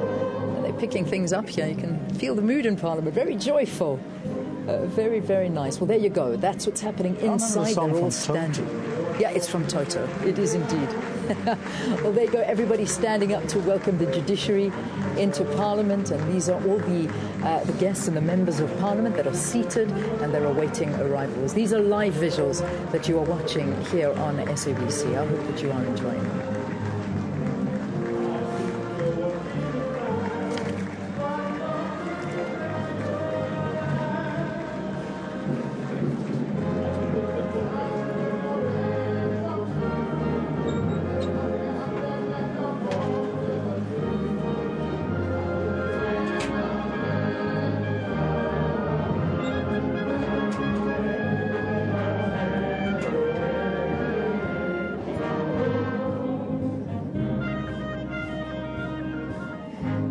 One thing, I think the organisers, we are exceptionally happy that this song is not indicative of the weather. I think they were very worried it was going to be raining. So there are no rains in Africa, as the song says tonight. It is a beautiful, clear evening, a bit of a chill in the air. but that's certainly not putting a damper on anything. In fact, it's a beautiful atmosphere here outside Parliament this evening.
If you're a bit of a soccer fan there, Vui, I can tell you that Algeria have just scored a goal. So I might as well also inform our viewers, if you're interested in the World Cup, Africa scoring its first goal in the World Cup. Algeria 1-0 versus Belgium. So there you go. So that's a nice celebration for the continent as well as we watch this very prestigious occasion taking place here. Well, let's hope they go on to win, because Africa has not been doing well in this tournament, especially if you watched last night. Yes. Indeed, Nigeria, unfortunately, the first draw of the tournament, but hopefully this will turn the tide for Africa. Well, there's that flame of remembrance, and this is in solidarity of all that have lost their lives throughout the time, fighting for the country, fighting for this freedom that we here as South Africans celebrate after our 20 years of democracy. And it's a beautiful visual that you're able to see. You know, it's one thing seeing it in the day, but at night I think that this really echoes and sends that magnificent chill up your spine, just to remember those beautiful people that lost their lives for us. The gun salute actually will come from there, that 21 gun salute. That'll happen as the president does arrive, and the deputy president in honor of him. So that's the area that gun salute will take place.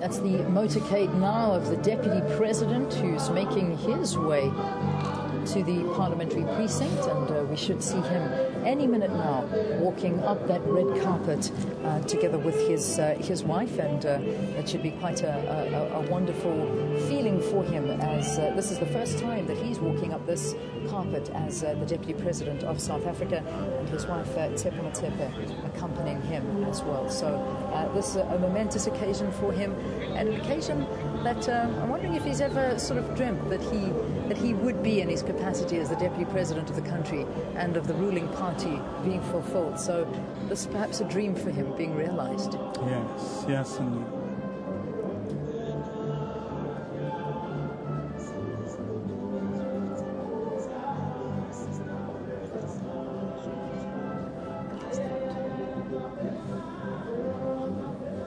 Well, indeed, and the Deputy President has been having quite a hectic schedule, having to stand in for the President on so many occasions, including yesterday, as you pointed out earlier. I mean, he had to address yesterday's rally, the formal or the official June 16 rally in Kimberley. He also had to, as you said earlier, Leanne, deliver the eulogy at the funeral of former President Thabo Mbeki's mother, Panet Mbeki. So he has been, and I understand tomorrow and on Thursday, he will also be standing in for the Deputy President. Yeah, indeed. Tomorrow morning we're going to be having the usual TNA breakfast that we always do have. That'll be live on Morning Live from 6 o'clock in the morning, and you'll be able to watch that and get the diagnosis from the State of the Nation address. But the President Jacob Zuma will not be officiating over that. That instead will be the Deputy President Cyril Ramaphosa, who will be doing that breakfast for us tomorrow morning.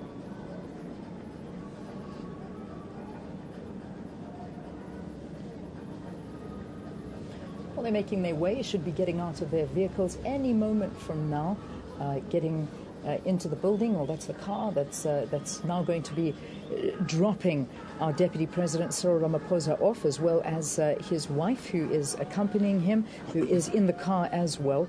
And that's a lovely moment for them, and it certainly is going to be something that we're looking forward to seeing his wife Tshepo Motsepe accompanying our Deputy President Cyril Ramaphosa on the opening of Parliament this evening.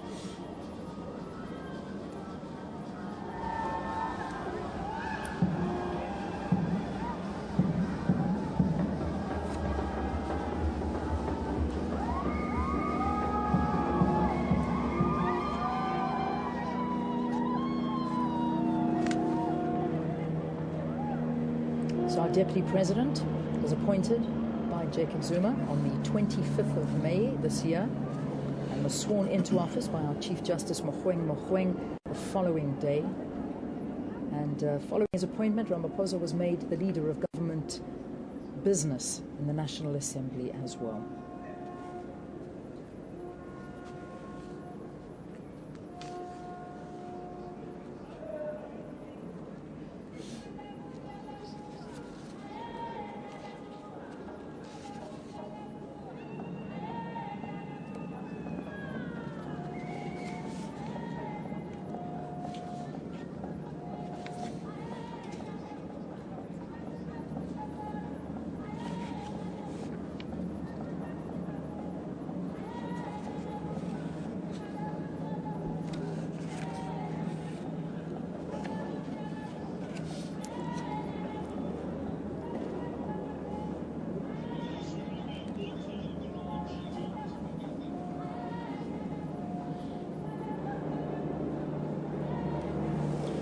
There's that picture that we've been waiting for, the arrival of our Deputy President here in South Africa, waving to the crowds as he steps out of that vehicle, accompanied by his wife by his side, and that's Dr. Tshepo Motsepe Ramaphosa, and she, of course, is the eldest sister of Patrice Motsepe.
This is now the moment we have certainly been waiting for, the arrival of the President of South Africa. So you can, on your screens, watch the motorcade of our President Jacob Zuma making its way to the parliamentary precinct.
There is the President of South Africa, Mr. Jacob Zuma, arriving at Parliament.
Just let's talk you through who is accompanying the President up the red carpet. He has been received by the Speaker of the House, Baleka Mbete, and the Deputy as well, Tonole.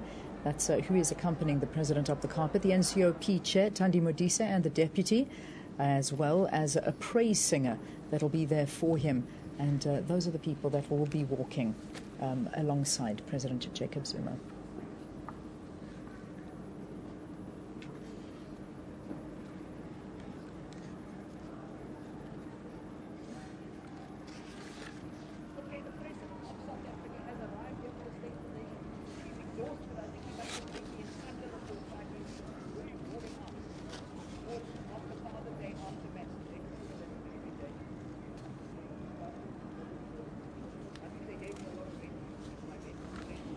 President standing by now for the 21-gun salute, as well as a flyover by the Air Force and the singing of the national anthem.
eNingizimu Afrika ithumathumane liyathuma esizweni siyabashekisa kanti siyabalutha ngehlekisa kwakancamalanga sinyalela nabogcina kumasiko bakamsholosi inkosi yakho bayagathula iselithole bakhuta bakubabata babona imhlolo kanti abakakubude elangeni inganti insabathe enkandlathi yakho sibekela liguqela kana bobhikiza liphikelele phambili lapho liyahola sive senkosi khona wamemeta khongolose kwevakala ingani bomabhida ababalidondolo lidondolo lelaweta lwamsholosi inkuzi yakithi lemthiyothu yaseningizimu Afrika inkuzi lekase kwasathi ibovulate emabhunu jamluthi logwedla kukhahlele ingani wayincoba iRobben Island wasegalo ephuka eSwatini kulamswati nawe mashele wasuyayiva lenkuzi yakithi memeta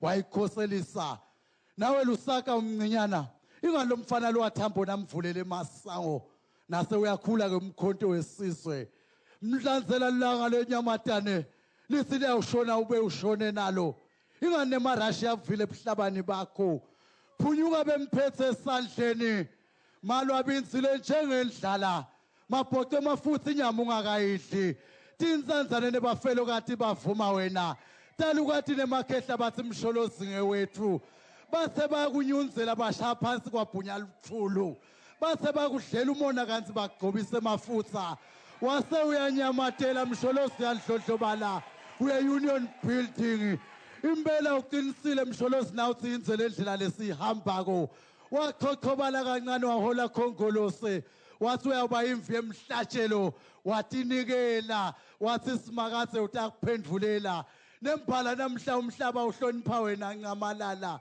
sebangangawe ke msholozi sebangangawe ncamalala balinzele wena mpangazitha balinzele wena matomela kalugaju phefemulela lesive sakho msholozi bakulinzele makhana totonke tingalo telive lakho bayethe msholozi ncamalala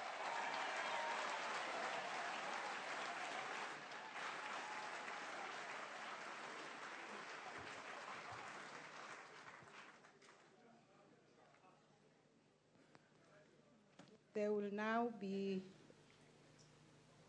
an opportunity for silent prayer and meditation.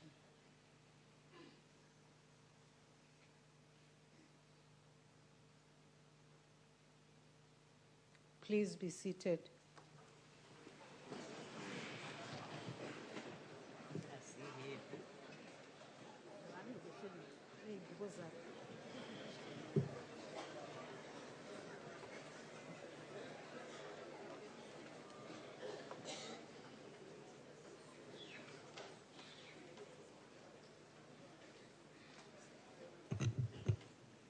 Honorable members, before we proceed with today's business, I wish to announce that Mr. Michael Coetzee, the Secretary to Parliament, passed away on Friday, the 13th of June. Honorable members will have noticed that there's a vacant seat where Michael Coetzee would have been sitting. I would like us to observe a moment of silence for the late Secretary to Parliament.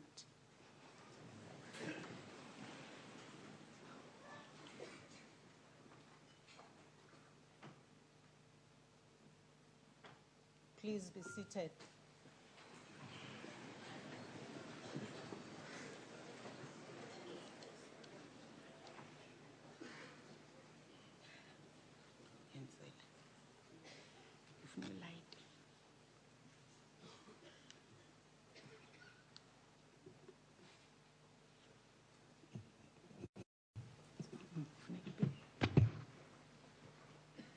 Honorable members, the President has called this joint sitting of National Assembly and the National Council of Provinces in terms of Section 842D of the Constitution of the Republic of South Africa, read with Joint Rule 71A, in order to deliver his State of the Nation address to Parliament. I now call on the Honorable the President to address the sitting.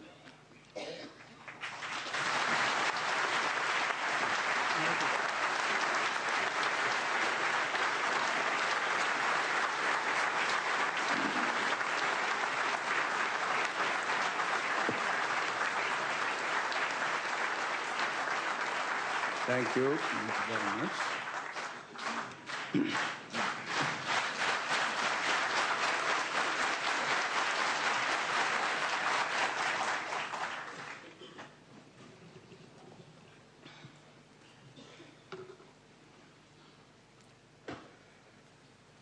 The Speaker of the National Assembly, Chairperson of the National Council of Provinces, Deputy Speaker of the National Assembly, and Deputy Chairperson of the NCOP,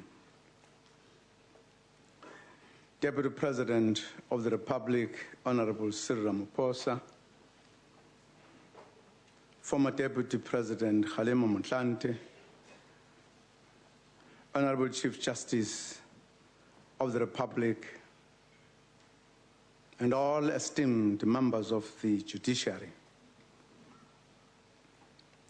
honorable ministers and deputy ministers,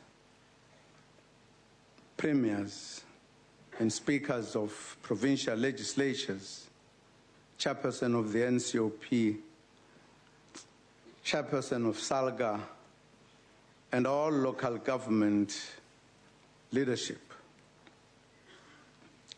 chairperson of the National House of Traditional Leaders, the heads of Chapter 9 institutions, leaders from all sectors, members of the diplomatic corps, honorable members, distinguished guests, fellow South Africans. Good evening. Sanibonani, Molweni, Riperil, Dumelang, Limatekwa.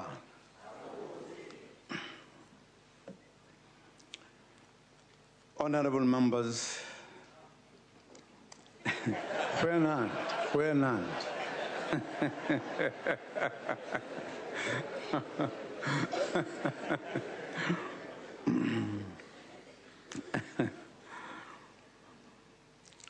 Honorable members of the House, it is a great pleasure to address you on this first State of the Nation address of the 5th Democratic Administration.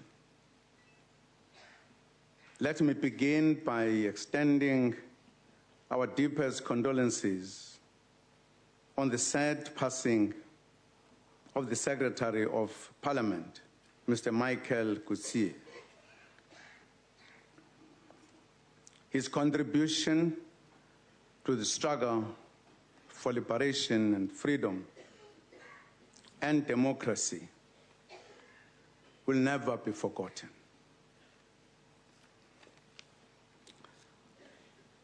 Honorable members, last week we also lost our mother, Mama Painet Mbeki. Her guidance and wisdom will be sorely missed. We extend our heartfelt condolences to the Mbeki family.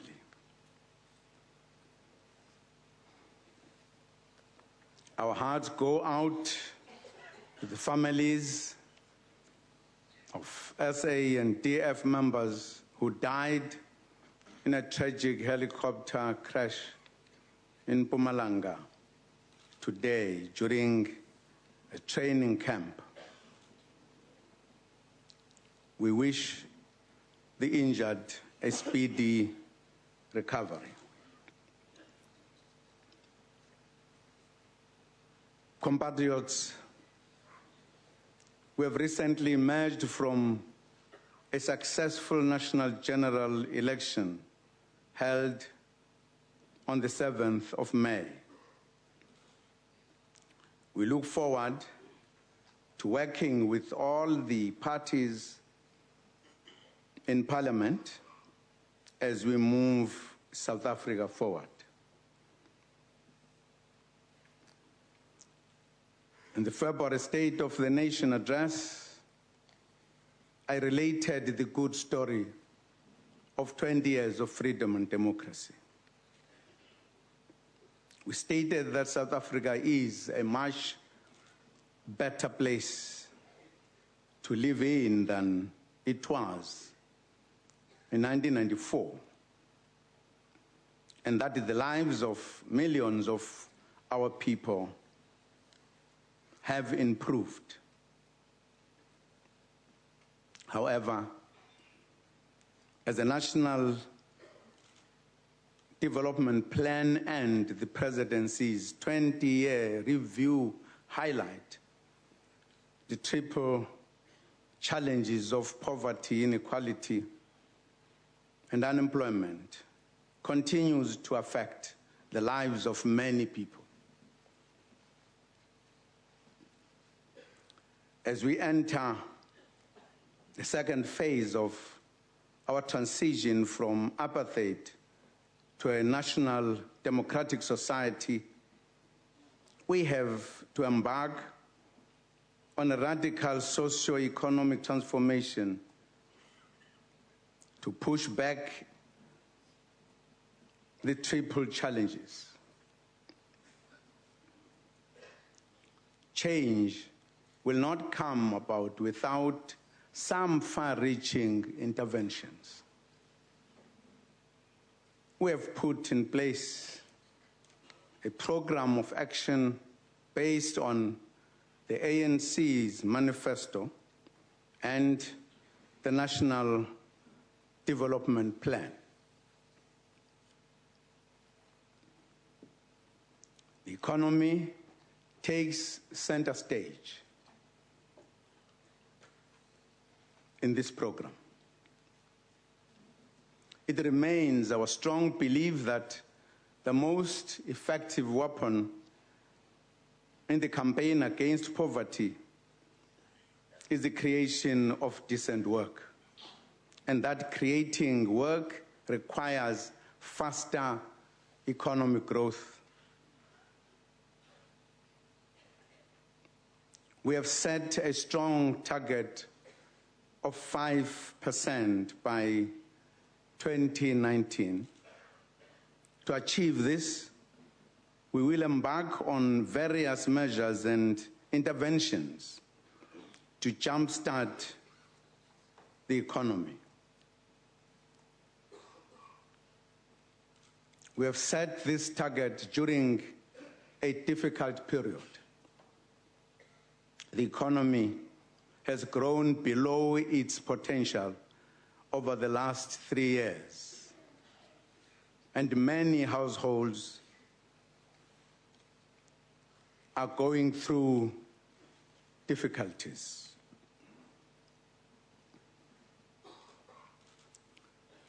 The slow growth has been caused in part by the global economic slowdown, and secondly, by domestic conditions such as the prolonged and at times violent strikes, and also the shortage of energy.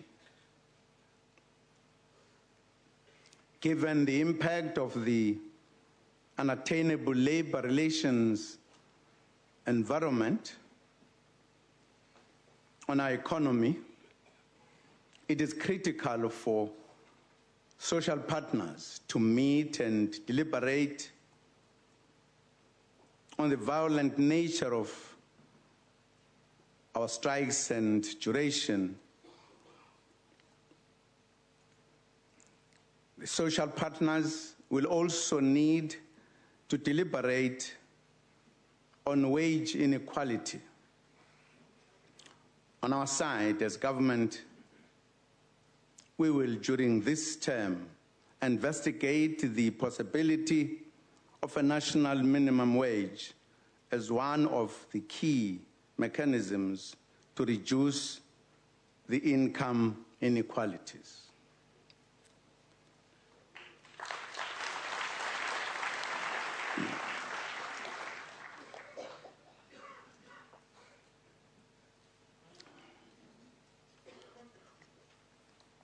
Deputy President Cyril Ramaphosa will convene a social partners dialogue within the ambit of NADLAC. Secondly, government will play its part in the implementation of the landmark framework agreement for a sustainable mining industry entered into by labor, business, and government last year under the leadership of former Deputy President Kgalema Motlanthe.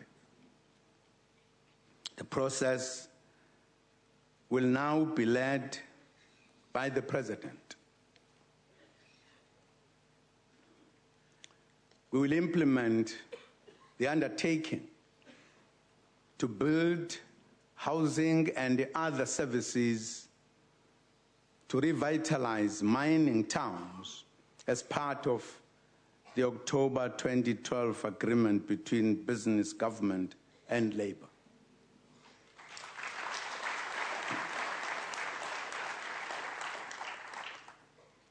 The focus is the mining areas of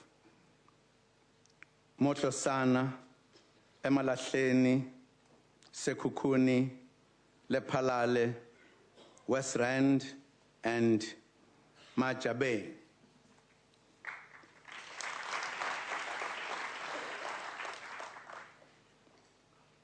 An inter-ministerial committee on the revitalization of distressed mining communities has been established under the leadership of the minister in the presidency responsible for planning, performance, monitoring, and evaluation, Mr. Jeff Khadeb.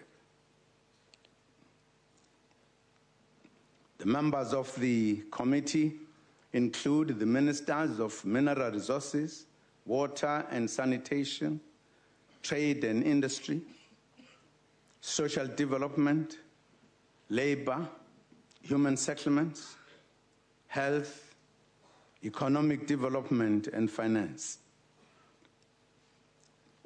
To further promote improved living conditions for mine workers, government is monitoring the compliance of mining companies with mining charter targets relating to improving the living conditions of workers.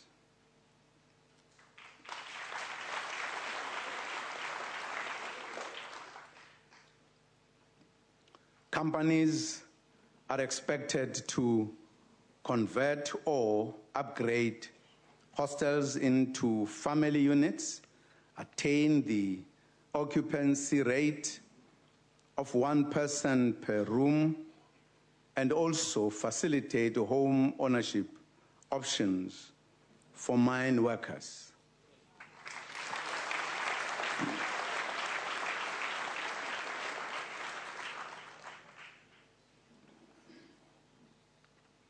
We urge companies to meet the 2014 deadline for these targets and extend this right to dignity to mine workers.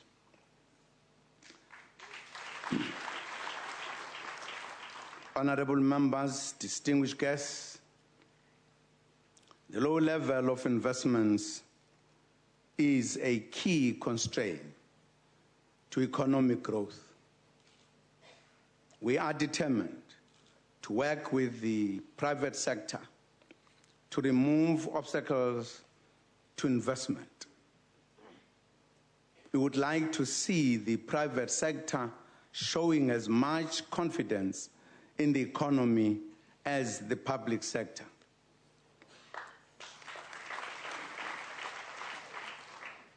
We will continue to engage business in promoting inclusive growth and to build a more prosperous society. In this regard, I will soon convene a meeting of the Presidential Business Working Group After the last meeting of the working group last year, 6 work streams were established, and these have been discussing solutions to various obstacles to doing business in South Africa. These issues were also raised by owners and CEOs of major companies that I hosted in 3 separate intensive working sessions at the Mahlambandlovu residence in November and December last year.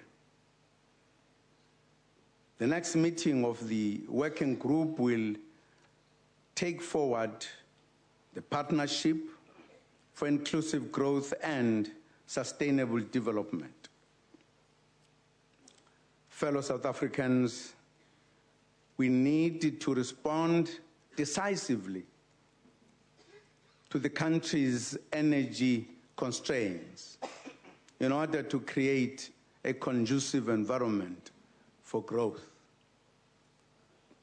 The successful electrification program, which has changed the lives of many households, was achieved by tapping into artificial electricity reserves, which had not been designed to cater for mass energy distribution.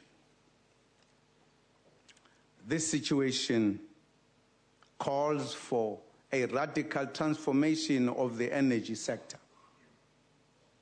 to develop a sustainable energy mix that comprises coal, solar, wind, hydro, gas, and nuclear energy. The transformation will require structural changes in the manner in which government departments, affected state-owned companies, and the industry as a whole address the energy challenges. The energy plan also calls for the injection of capital and human resources into the energy sector. We will also need to identify innovative approaches to fast-track procurement and delivery by government in the energy sector. To prepare the institutional capacity, we are in the process of converting the National Nuclear and Energy Executive Coordinating Committee of Cabinet into the Energy Security Cabinet Subcommittee. The subcommittee will be responsible for the oversight, coordination, and direction of activities for the energy sector. The subcommittee will also ensure that Eskom receives the support it requires to fulfill its mandate, and that it remains focused on achieving its goals and targets.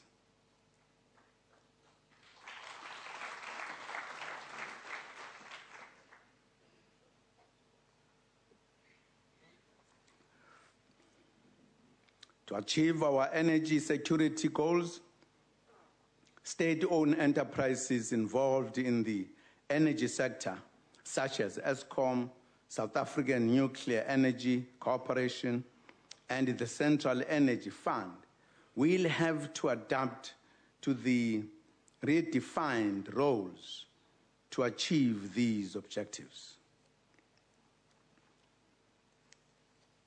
Work needs to be done at a technical level on all forms of energy, especially nuclear energy and shale gas with regards to funding, safety, exploitation, and local manufacture of components. Nuclear has the possibility of generating well over 9,000 megawatts, while shale gas is recognized as a game changer for our economy. We will pursue the shale gas option within the framework of our good environmental laws. There are also some urgent activities that we are engaging in the short term. Progress at Mdupi Power Station construction site will be accelerated. Plans of the financing of the next large coal-fired power station, Coal 3, will be speeded up so that the procurement process can commence. We will also continue the fourth window of the Renewable Energy Independent Power Producers Program to take advantage of wind, solar, biomass, and other technologies that increase the opportunity for rural development. Honorable Speaker and Honorable Chairperson of the NCOP, we are also looking beyond our borders for energy security. In October last year, we signed the Grand Inga Hydropower Project, a treaty with the government of the Democratic Republic of the Congo. This massive and strategic project has the potential to generate 40,000 megawatts of hydroelectricity. Our country will benefit enormously from this milestone project.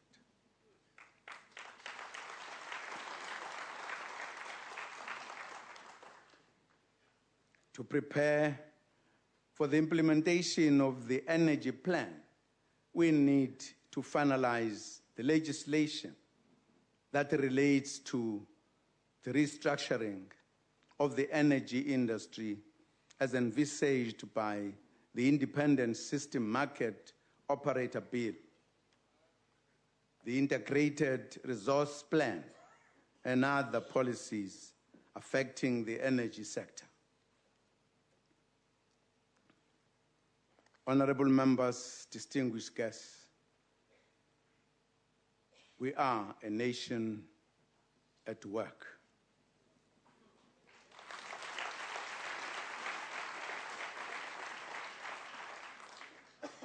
In addition to our major energy security interventions, we will continue to implement the successful National Infrastructure Plan under the supervision of the Presidential Infrastructure Coordinating Commission throughout the country. During the past 5 years, we invested about 1 trillion rand in new infrastructure to provide water, energy, transport, sanitation, schools and clinics, and internet connections to our people.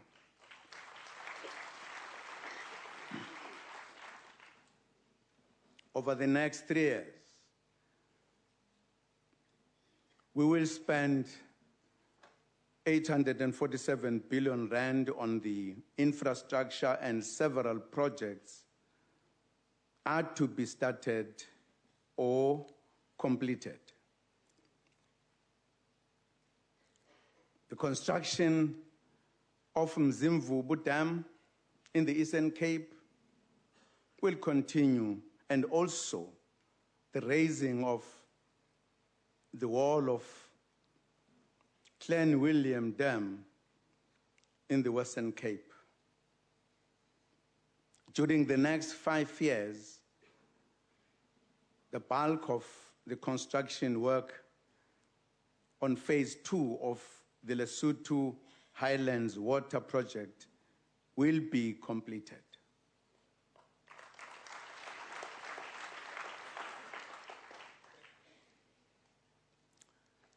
In the next 5 years, we will finish building more than 60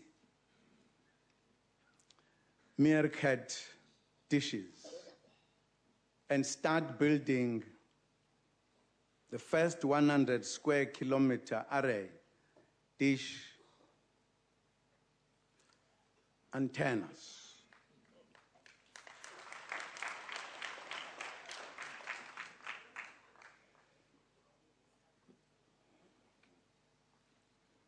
We'll expand, modernize, and increase the affordability of information and communications infrastructure and electronic communication services, including broadband and digital broadcasting.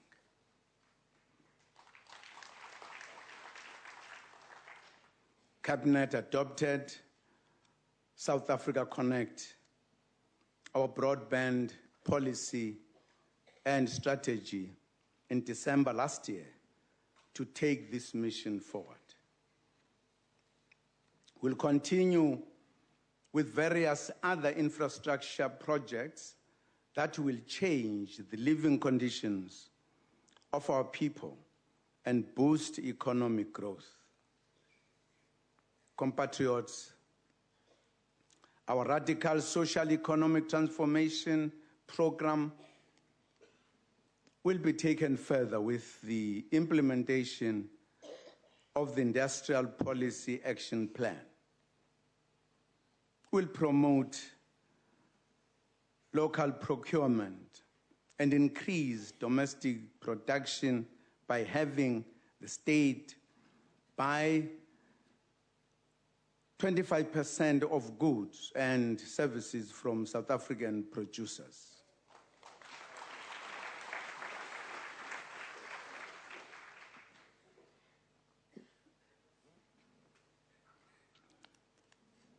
We will utilize the renewable energy sector,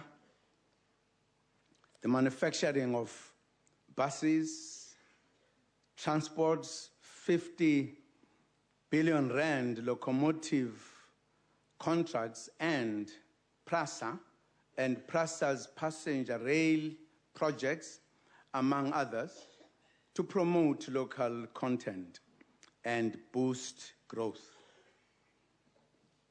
We will also, over the next 5 years, promote regional economic development and industrialization through the creation of special economic zones around the country. We will continue to support, through incentives, the competitiveness of the auto, clothing, leather, footwear, and textile industries, which are labor-intensive. Honorable members, despite tough global trading conditions in its traditional markets, South Africa's tourism sector continued to grow, continued to show positive growth in 2013, reaching a record high of 9.6 million international tourist arrivals.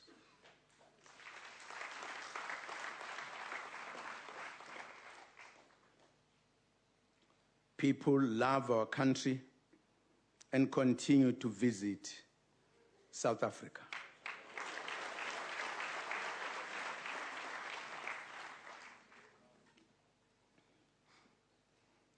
we have set a target to increase the number of foreign visitor arrivals to more than 15 million annually by 2017. We are also looking at increasing the contribution of tourism to the country's revenue to more than 125 billion rand by 2017. Over the next 5 years, we will prioritize support to small business as well as township and informal sector businesses. In particular, thus using the SME development program to boost broad-based black economic empowerment.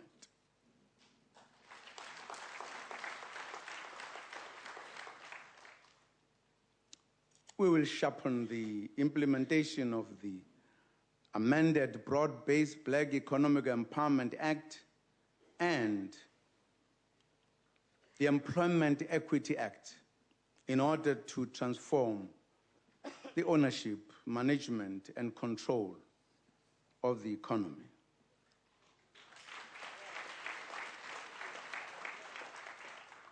We'll promote more employee and community share ownership schemes and boost the participation of black entrepreneurs in the reindustrialization of the economy.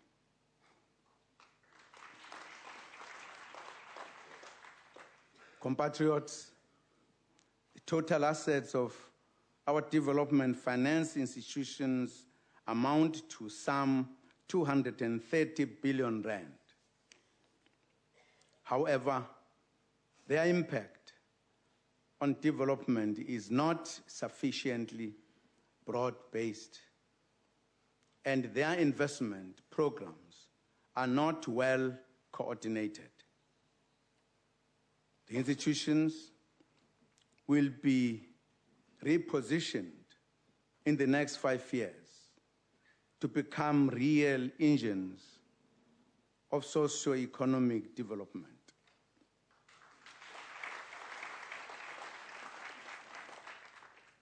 In the same vein, Post Bank will be supported so that it can play a leading role in the expansion of banking services to the poor and the working class.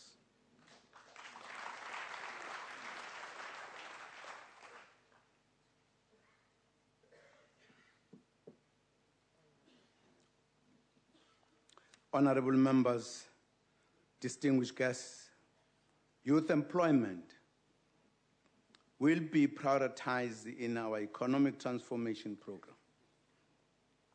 Government will introduce further measures to speed up the employment of young people, consistent with the Youth Employment Accord.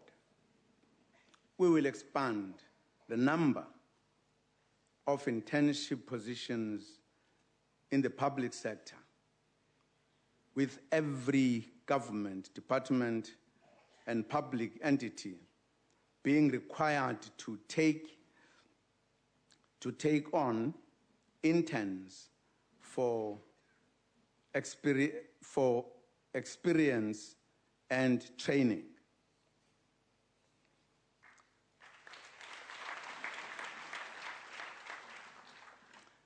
The private sector has responded positively to the introduction of the employment tax incentives.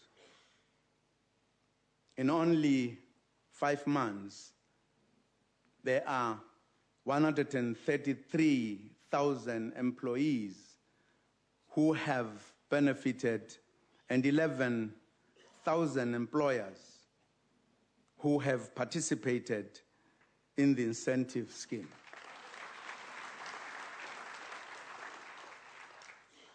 The majority has been employed in wholesale and retail trade, manufacturing, and finance sectors. Honorable Speaker, Honorable Chairperson, government has since 2004 run the successful expanded public works program, which provides work opportunities and training for the unemployed. The new phase will provide 6 million work opportunities by 2019.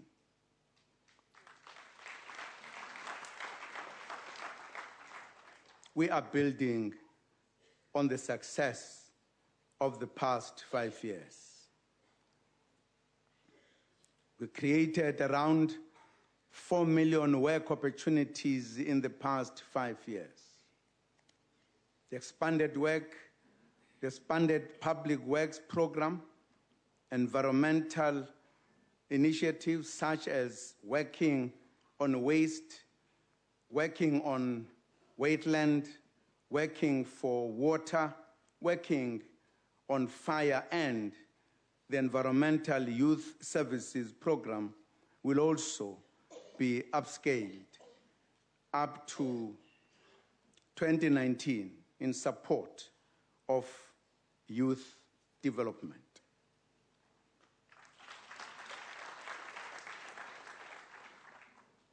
In addition,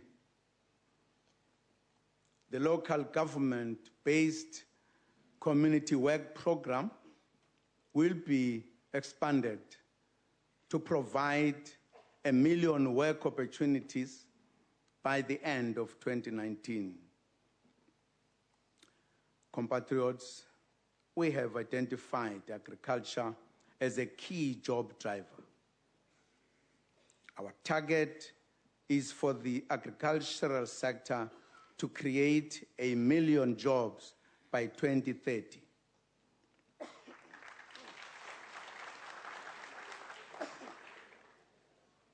Government will provide comprehensive support to smallholder farmers by speeding up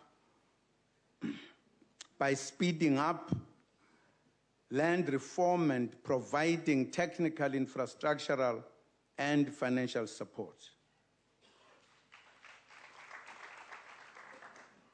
Support will be provided to communities as well to engage in food production and subsistence farming to promote food security in line with the Fethatlala food production program.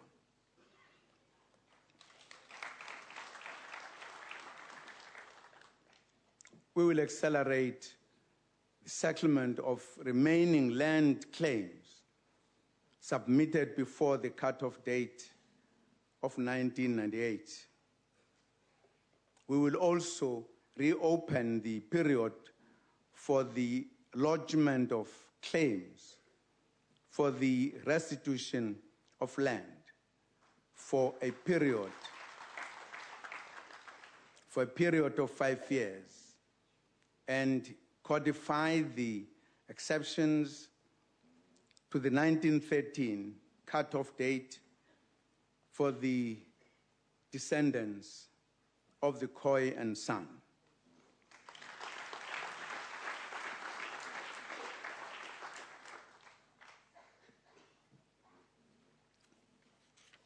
Honorable Speaker, Honorable Chairperson, Sub-Saharan Africa is increasingly becoming a more important trade partner for our country.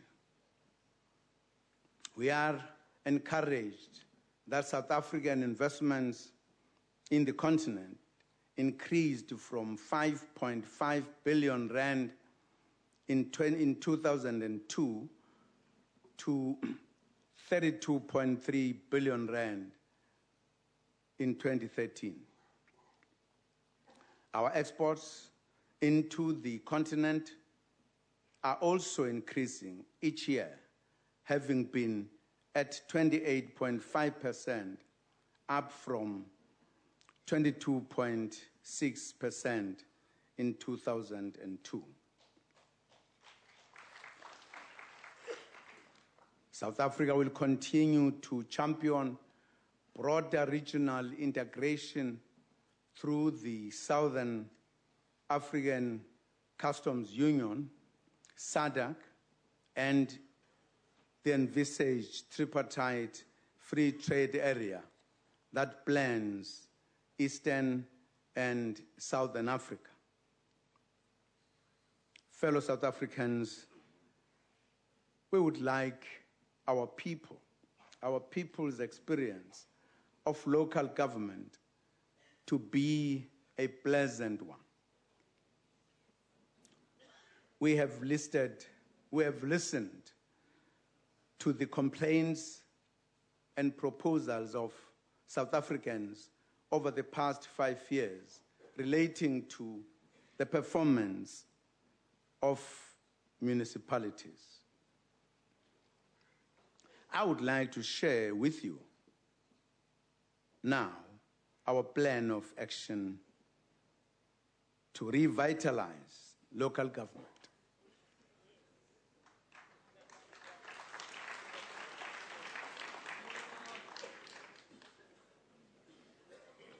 Our municipalities are built on a firm foundation built over the last 20 years of democracy. We have evaluated all our municipalities. We have inspected their financial management, how they work within legislative processes, as well as their ability to roll out projects and to address capacity constraints.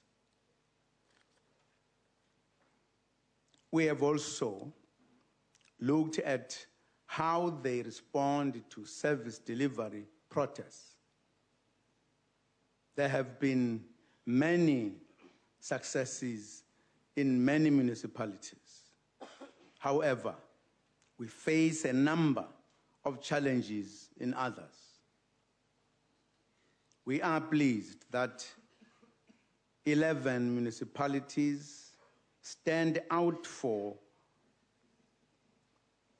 consistent good performance in audits, expenditure on municipal infrastructure grants, and service delivery.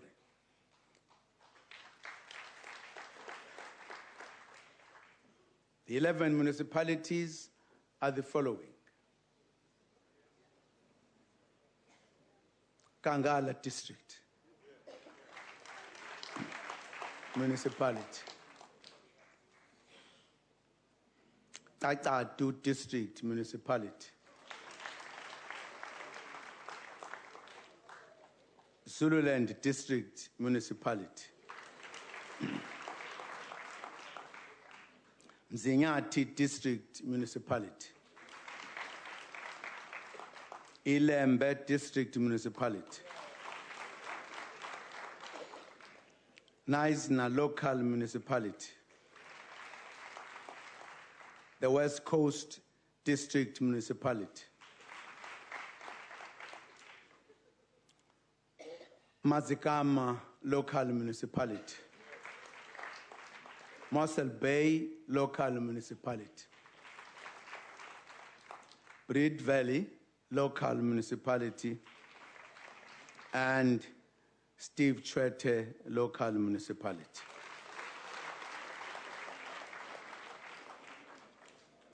We congratulate municipalities for this performance. A comprehensive assessment of various municipalities has indicated where they need support. We will provide assistance to the following municipalities, among others: in Matoleni District Municipality in the Eastern Cape, Our Development Bank of Southern Africa has approved funding to develop infrastructure.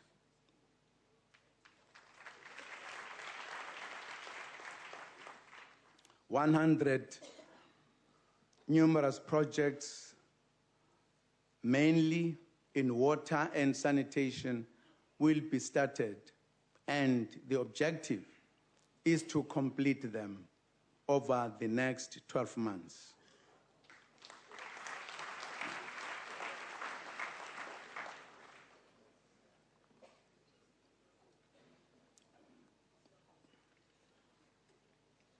Umzinyathi District Municipality, KwaZulu-Natal, funding will be provided to develop infrastructure projects covering mainly the electrification of households.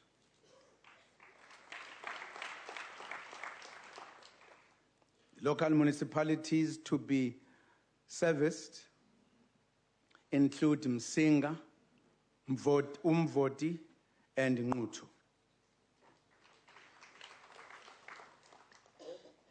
In Alfred Nzo District Municipality in the Eastern Cape, funding will be provided for infrastructure development projects covering water provision, sanitation, and electrification.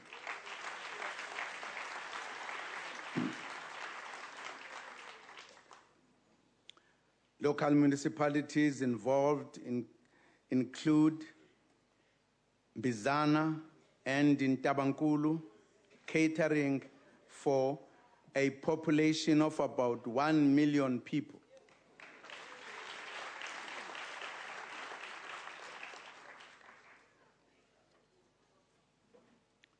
We will support Lukaji local municipality to reorganize its administration and implement support plans for the provision of water and electricity. We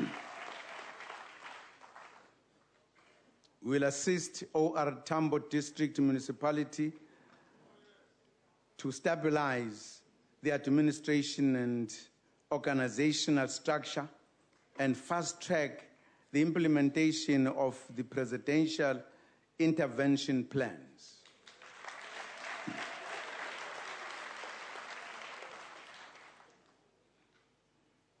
In Mpashe local municipality, we will implement waste management plans and address groundwater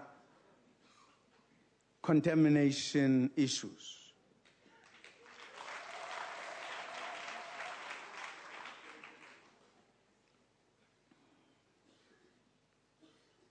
At Ngaga, Modiri, Molewa District Municipality in the Northwest, national government will provide support and work with the Development Bank of Southern Africa to resolve financing for water and sanitation infrastructure.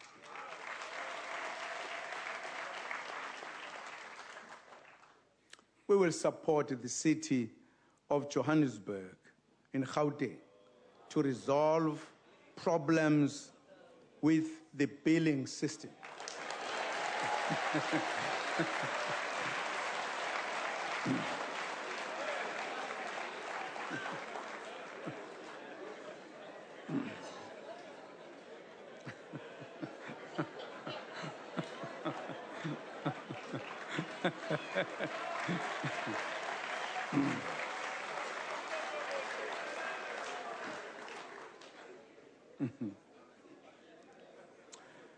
We will support Makaka local municipality in the Free State with the eradication of the bucket system and open toilet challenges.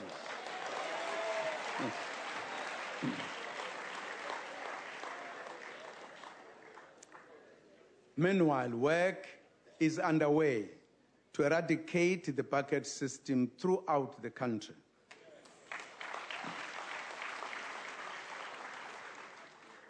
This will also be the priority of the Interministerial Task Team on Service Delivery that I have established. The team is led by Minister Pravin Gordhan.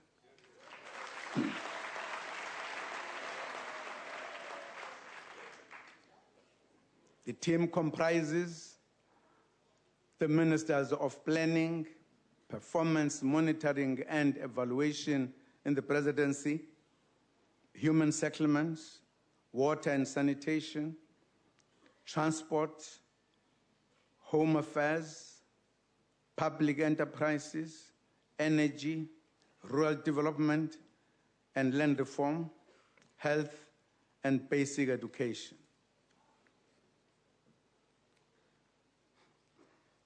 Honorable Speaker and Honorable Chairperson, a key focus area in local government in the next 5 years will be how we respond to the reality of rapid urbanization in our country.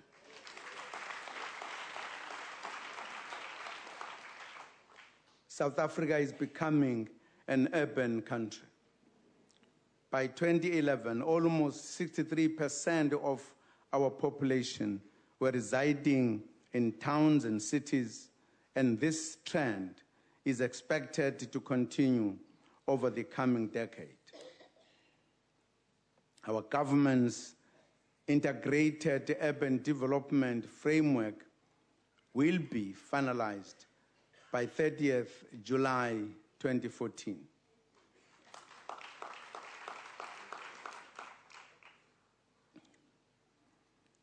It will set out a policy framework on how the urban system in South Africa can be reorganized so that cities and towns can become inclusive, resource efficient, and good places to live in over the next 20 to 30 years.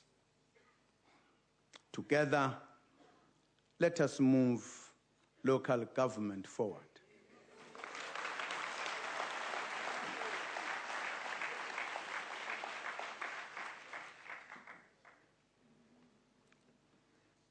Compatriots, over the past 20 years, we have steadily expanded support for marginalized and vulnerable households, from investments in housing, extensions to our social grants programs, and improve access to education and primary health care.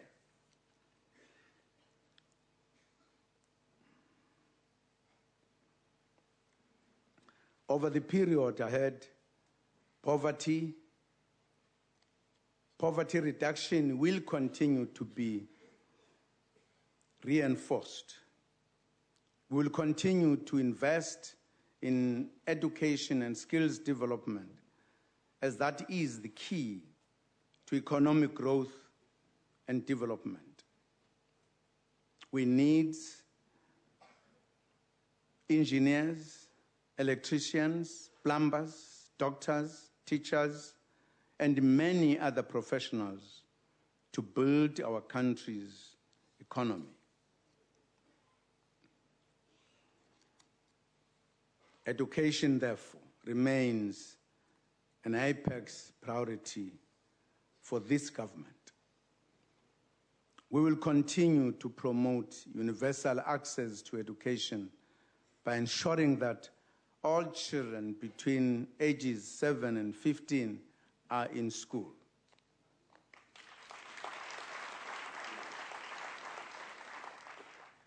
We will increase the number of grade 12 learners who can gain entrance to university, moving from 172,000 in 2013 to 250,000 in 2019.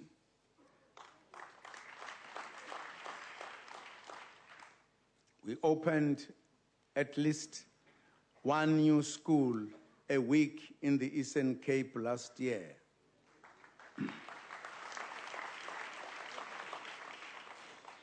And will continue to eradicate mud schools and other inappropriate structures.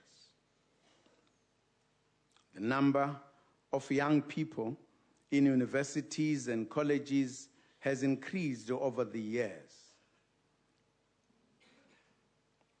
Contractors will move on site in September to build new universities in the Northern Cape and Mpumalanga.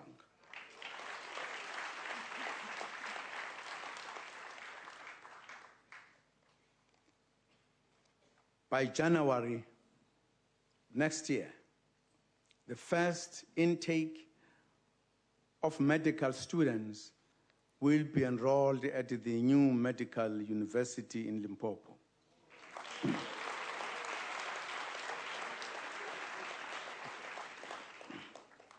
In addition, 12 training and vocational education colleges will be built to expand the technical skills mix in the country.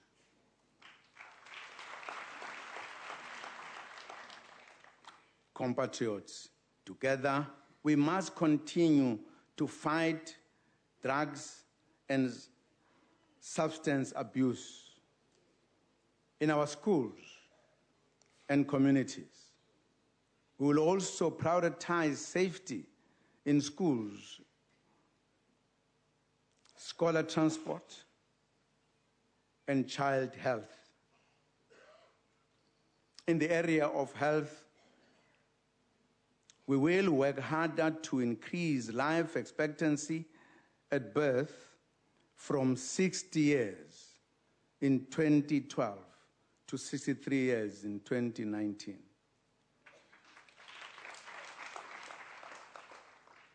The campaign to reduce child and maternal mortality ratios will continue. This will require the implementation of the National Health Insurance and the improvement of the quality of care in the public sector. We will build on the successes of our HIV and AIDS treatment and support program by expanding our mass HIV prevention communication campaigns. Compatriots, we will take forward the advances we have made in promoting women's empowerment and development. The Minister in the Presidency responsible for women's development, Ms. Susan Shabangu, will work with other government departments, agencies, the private sector, and non-governmental organizations to promote women's socio-economic empowerment, development, and human rights.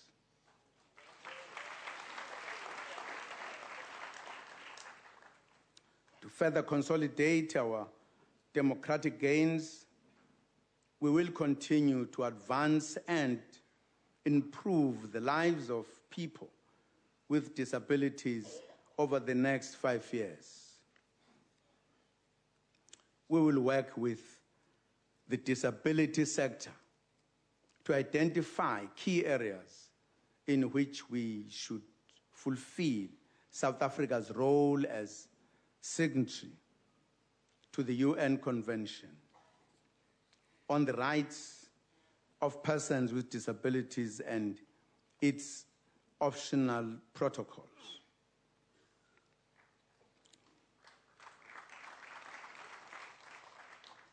Another key intervention this term will be to finalize the National Disability Rights Policy, which includes the National Disability Rights Framework. The policy and the framework will guide government action to promote a more inclusive society and to promote the environment of people with disabilities, involvement of people with disabilities in decision-making processes.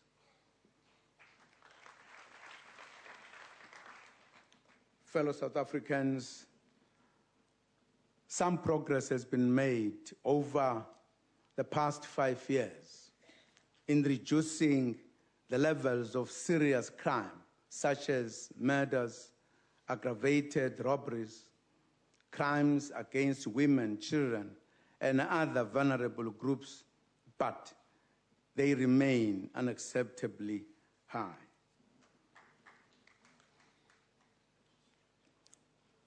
We will work to further reduce levels of crime. The Special Investigating Unit, the Anti-Corruption Task Team, the Asset Forfeiture Unit, and the Hawks have made notable progress in our quest to combat corruption in society broadly and in the public sector. This work will continue in the next 5 years.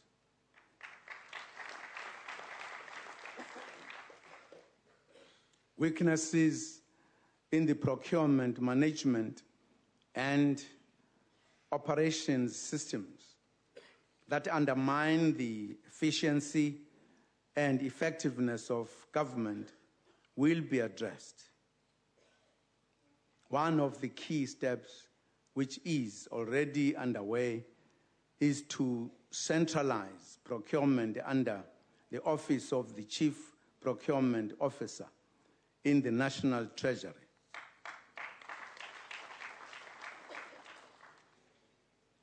We have begun piloting this new approach with the centralized procurement of schools' furniture in the Eastern Cape. The furniture will be delivered in all Eastern Cape schools by the middle of August 2014.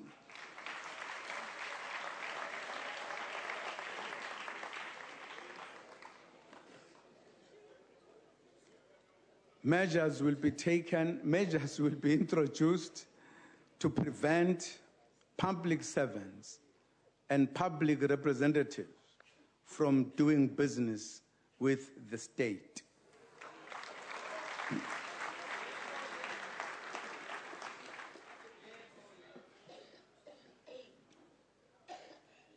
These will be supported by improved implementation of the financial disclosure framework, strengthened protection of whistleblowers, and the provision of technical assistance to departments for the effective management of discipline. Compatriots, over the next 5 years, we will continue to promote the building of a better Africa and a more just world. South Africa will continue to support regional and continental processes to respond to and resolve crises, promote peace and security, strengthen regional integration, significantly increase intra-African trade, and champion sustainable development in Africa. This will entail supporting and executing decisions of the African Union, as well as the promotion of the work of its structures. We will also continue to promote South Africa cooperation by utilizing and engagements with formations and groupings of the South. Similarly, we will continue to promote mutually beneficial relations with countries of the North. We will continue to deepen economic development, trade and investment partnerships with the BRICS through the work of the BRICS Contact Group for Economic and Trade Issues. Honorable members, honorable guests, the South African National Defence Force has been a source of national pride as it participated in peacekeeping missions in the continent. This role will continue, and government is looking into the resourcing of the SANDF mandate in line with recently concluded defense review. Fellow South Africans, to take this program of action forward, the Deputy President and I will be meeting with ministers and deputy ministers to discuss the detailed implementation plans for each department.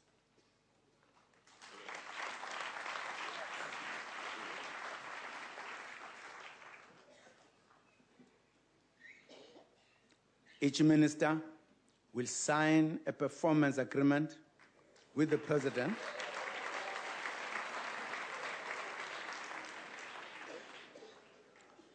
outlining what each department will do to deliver on the program of action.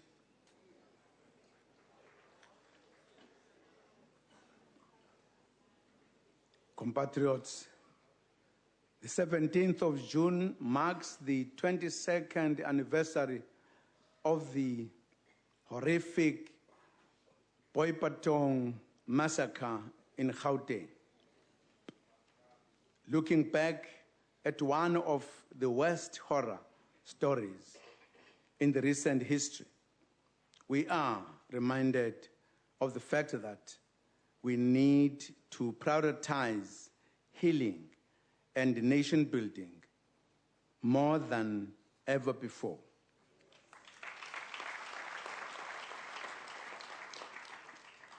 We must continue to build understanding, tolerance, and reconciliation, and together fight racism, xenophobia, homophobia, and all related intolerances.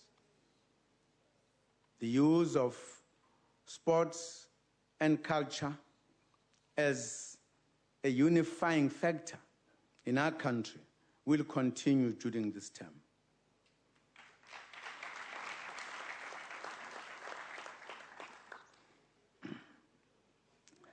We will also continue to promote the Constitution in schools and ensure that our children grow up with positive values and love for their country and its people.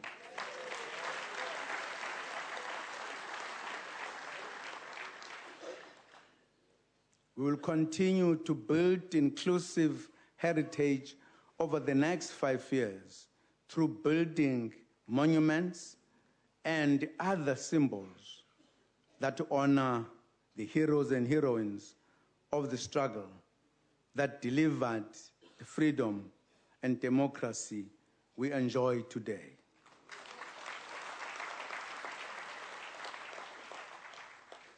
As part of 20 years of freedom and democracy celebrations, records turning 20 years this year, such as those of the late former President Nelson Mandela's first days in office, will be transferred to the National Archives.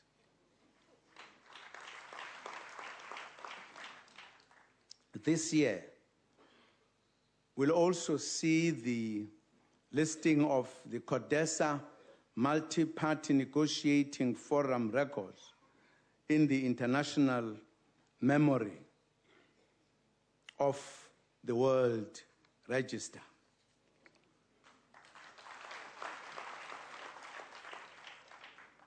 Next month, the country and the world will mark International Mandela Day. All South Africans should dedicate at least 67 minutes on the 18th of July to clean South Africa.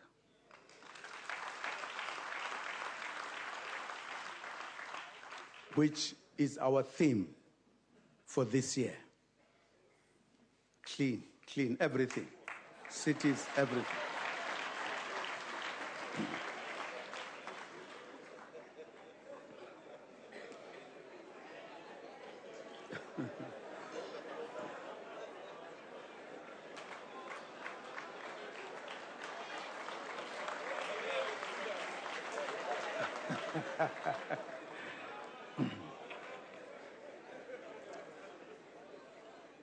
Let us begin planning for a major cleanup of our cities, towns, townships, villages, schools, and beautify every part of our country.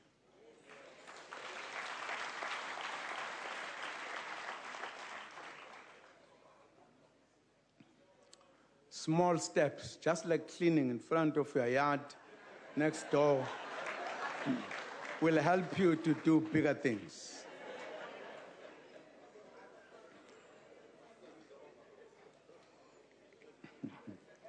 Fellow South Africans, this program of action is aimed at making South Africa a better place for all. We urge all South Africans to work with us, make the implementation of this program a success. Together, let us move South Africa forward. Thank you very much indeed, Speaker.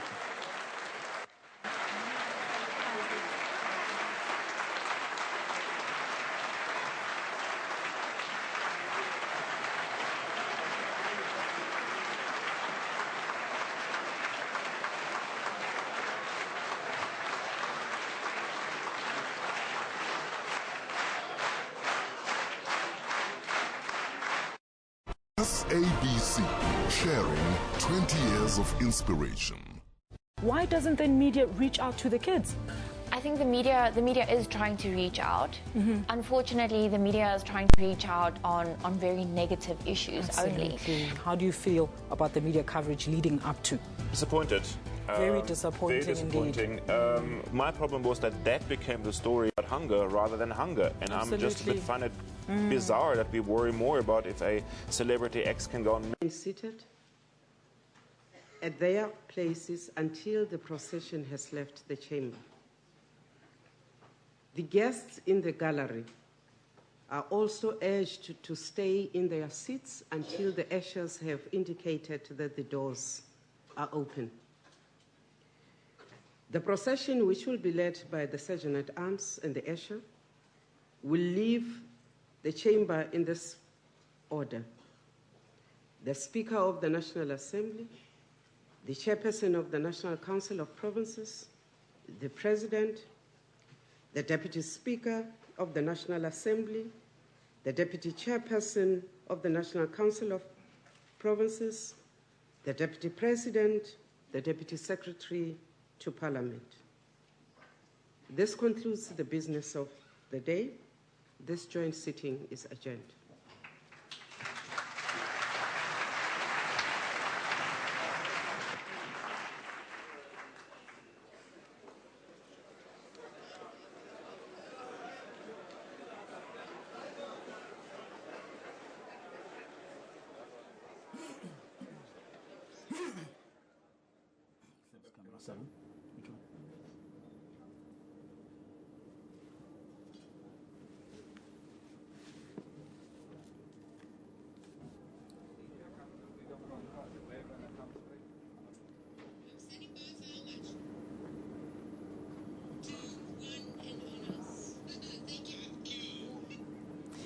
And there you have it. That is the State of the Nation address by His Excellency Jacob Zuma, the President of the Republic of South Africa, on this occasion of the joint sitting of Parliament.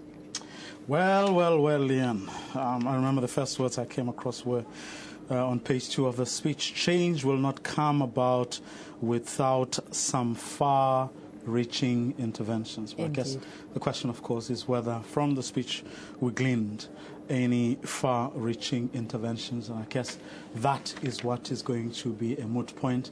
And I'm sure political parties are not going to run out of things to say and expletives and all those things to describe what he just said. Most definitely. Lots of things were spoken about in this State of the Nation. I think the President touching on most issues, but spending a lot of time particularly talking about the economy, which was expected. We certainly did speak about that in the beginning. And also on energy. That was a big crux of his speech. So I think that really is one of those issues that is being addressed here in South Africa.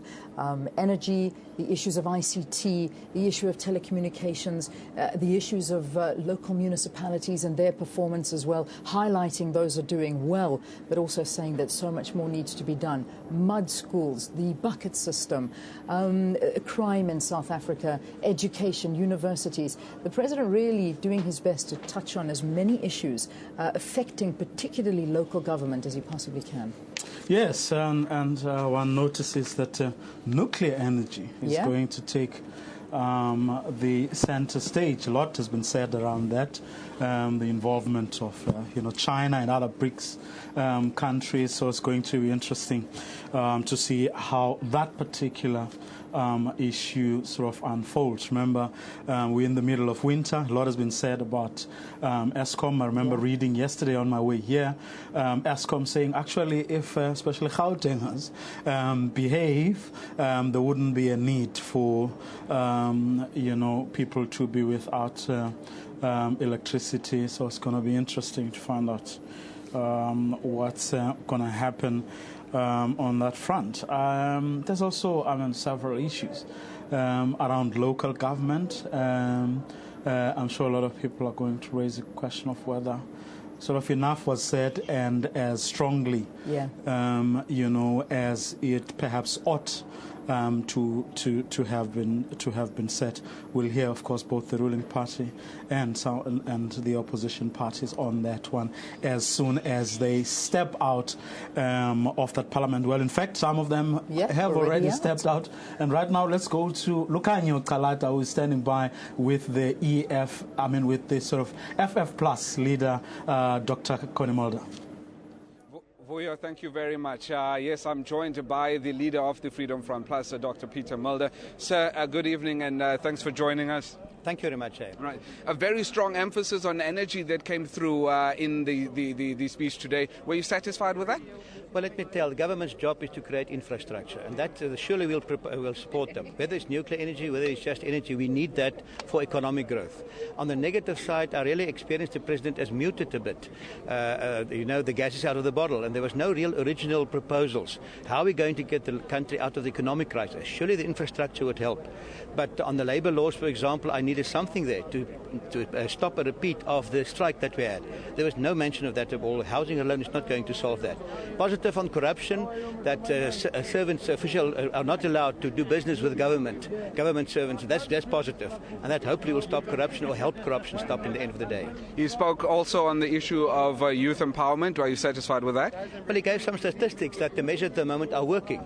There's a lot of criticism on that, and surely we need more of that to help with tax incentives to get the youth working and to help government and specific private sector to create those jobs, and that's positive as well, All right, sir, thank you very much, and thanks for joining us. We are hoping to get Mmusi Maimane from the Democratic Alliance. Mmusi Maimane is, of course, the leader of the Democratic Alliance in Parliament. Mr. Maimane, a strong focus on the economy by the President. Absolutely. Some of these things we've called for for so many years that the President's response is in some ways a bit too late. There were some initiatives that are straight from the National Development Plan, which is an important document that the President put forward. They're going to take a lot of courage to implement. I'm concerned that President Zuma is living in one space while South Africans are living in a very, very difficult space. And I felt tonight the President had an opportunity to bring some very strong ideas, some very bold steps, and I didn't see that forthcoming. Okay. Well, when you say bold steps, what would you have liked to hear? I think even the procurement of energy, issues around there seems to be a greater interest from the President's side to increase state expenditure in this regard.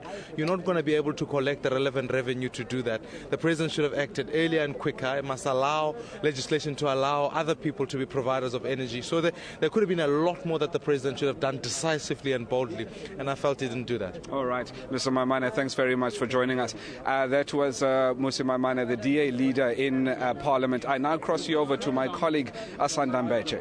Thank you, Lucanio. Reverend Kenneth Mestre of the ACDP is joining us. Reverend, the President spoke a bit about stabilizing the mining industry.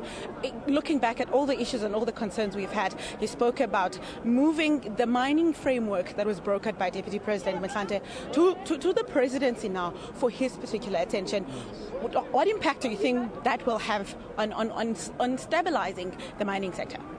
Well, I'm not sure whether that is definitely going to make an impact, because promises have been made many times before. And today I think he repeated a number of promises that were made. So to move the responsibility that was given to the Deputy President to his office, I'm not sure how that is going to bring about a change. Now, he needs to convince us that when he makes promises, he keeps the promises. And because the track record is, there's never been promises that were made that have been fulfilled. One doubts whether moving from one department to the other is going to make any difference. Do you think the support that was mentioned for municipalities will bring some difference? You know, another promise, he said a plan of action. But what came out when he spoke about the plan of action, I was expecting 1, 2, 3 things that he was going to do. But it just support. And obviously I have to ask the question, all these years were they not supporting the municipalities? And I'm sure they were supporting them, but their support was not working. So we needed to know what different things are they going to do rather than just support. Because support means throwing the money at the problem. And I don't think that's a solution. Thank you so much, Reverend. That's Reverend Kenneth Mestre of the ACDP. I understand Lucanio is already standing by with the SG of the ANC. Lucanio. Sanda, thank you very much. Yes, I'm now joined by Mr. Gwede Mantashe, who is, of course, the Secretary General of the African National Congress. Mr. Mantashe, was that speech in keeping with the manifesto? It is in line with the plan of the African National Congress, from the manifesto to the Lekgotla, to the Cabinet Lekgotla. Program of action, not theories, not concepts, clear targets, clear steps, good emphasis on the economy and employment creation, dedicated a lot of time on those issues that are critical, sufficient time paid on local government, which is quite critical for us to change the lives of our people. You will look into other aspects, whether you go to education and health, it is action-oriented, not concepts of how we write it in the manifesto. It is translation and interpretation of the manifesto into a program. So I think what was surprising for a lot of us that were listening to the President was the issue of nuclear energy. Came out quite strongly about that. It's not only nuclear. You remember that we said there are 4 sectors that are catalytic sectors. We said it's energy, it's transport infrastructure, it's ICT, water and sanitation. Those are the 4 areas. And therefore, all of them, there was enough emphasis on practical programs that will be there. Remember that there was a mention of coal 3 as well. There was a lot of mention on renewable energies, and therefore nuclear is one of the options, because we're talking of a balanced energy mix. And therefore that energy mix is necessary for us to be diversified, including sources energy from outside of the country, as mention was made of the Great Inga project. All right. So thank you very much for your time. Thank you very much. That was the Secretary General of the ANC, Mr. Gwede Mantashe. I now cross you back over to my colleagues, Vuyo Mvoko and Leanne Manis, but I'm sure they will come to us a little bit later on for more reactions. Yeah, Lekanyo, we certainly will, because we can see now everybody's out, everybody wanting to give their opinion on the President's State of the Nation address, and that's exactly what we are going to give our viewers as you stay tuned to us. Unfortunately, this time we have to say goodbye to our SABC2 viewers. Thank you very, very much for watching. But if you do have access to DStv at this time, turn over to channel 404 and you'll be able to get some more running commentary from some of the opposition parties, including the EFF. I saw them walking out in their numbers. Julius Malema, I'm sure he's got a lot to say as well. So stay tuned. Thank you so much for watching SABC2.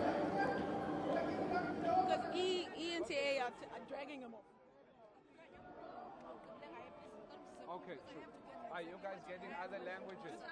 Okay, cool. Okay.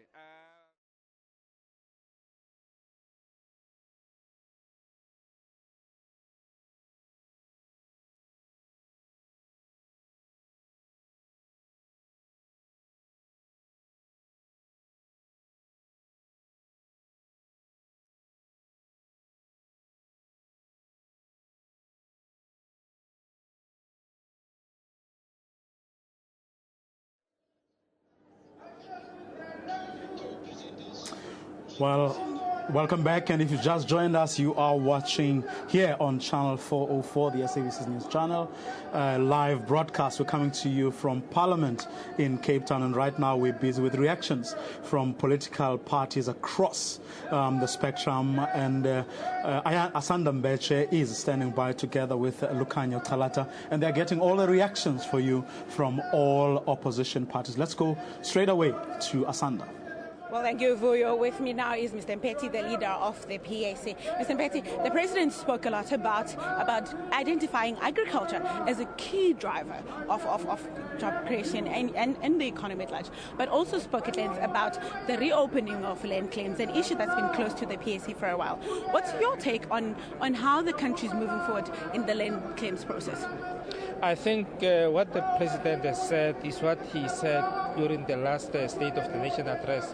There is no improvement. I mean, now he's saying only 1 million people should be employed by 2030, which is far, and it's a small number of people. Yet we have millions of people who are in the rural areas. And when coming to the claims, I think he did not even do half of the claims that were lodged. And now he wants to open again the claims, which I don't know where is he taking us to. He's just repeating himself. So as far as I'm concerned, I think the President is not doing well in this country. Is there an area, though, of the President's speech where you thought he may be moving in the right direction? I don't think the President is moving to any better direction. If you look at education, he's talking about children from 7 to 15 that should be in schools. I mean, we want free education from grade 1 up to the first degree in the universities.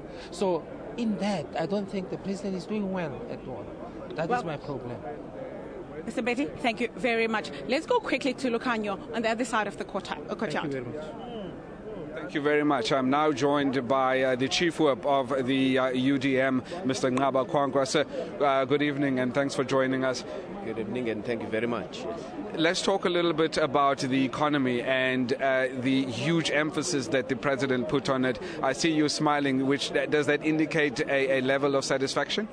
No, not at all. In fact, I think the entire speech was an underwhelming laundry list of promises once more.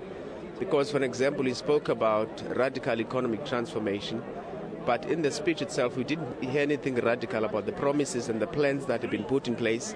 It's actually same old kind of stuff that we've had in the past. But what is also important is the focus on energy. I think we must compliment and commend the President on that, because it's a crisis that is also affecting the economy. But when it comes to other issues, we can't talk about radical economic transformation and trying to improve the growth performance, and then in the next sentence we talk about reviewing the minimum wage. How do we do that when, for example, you'd find employers in the business economy would complain about productivity?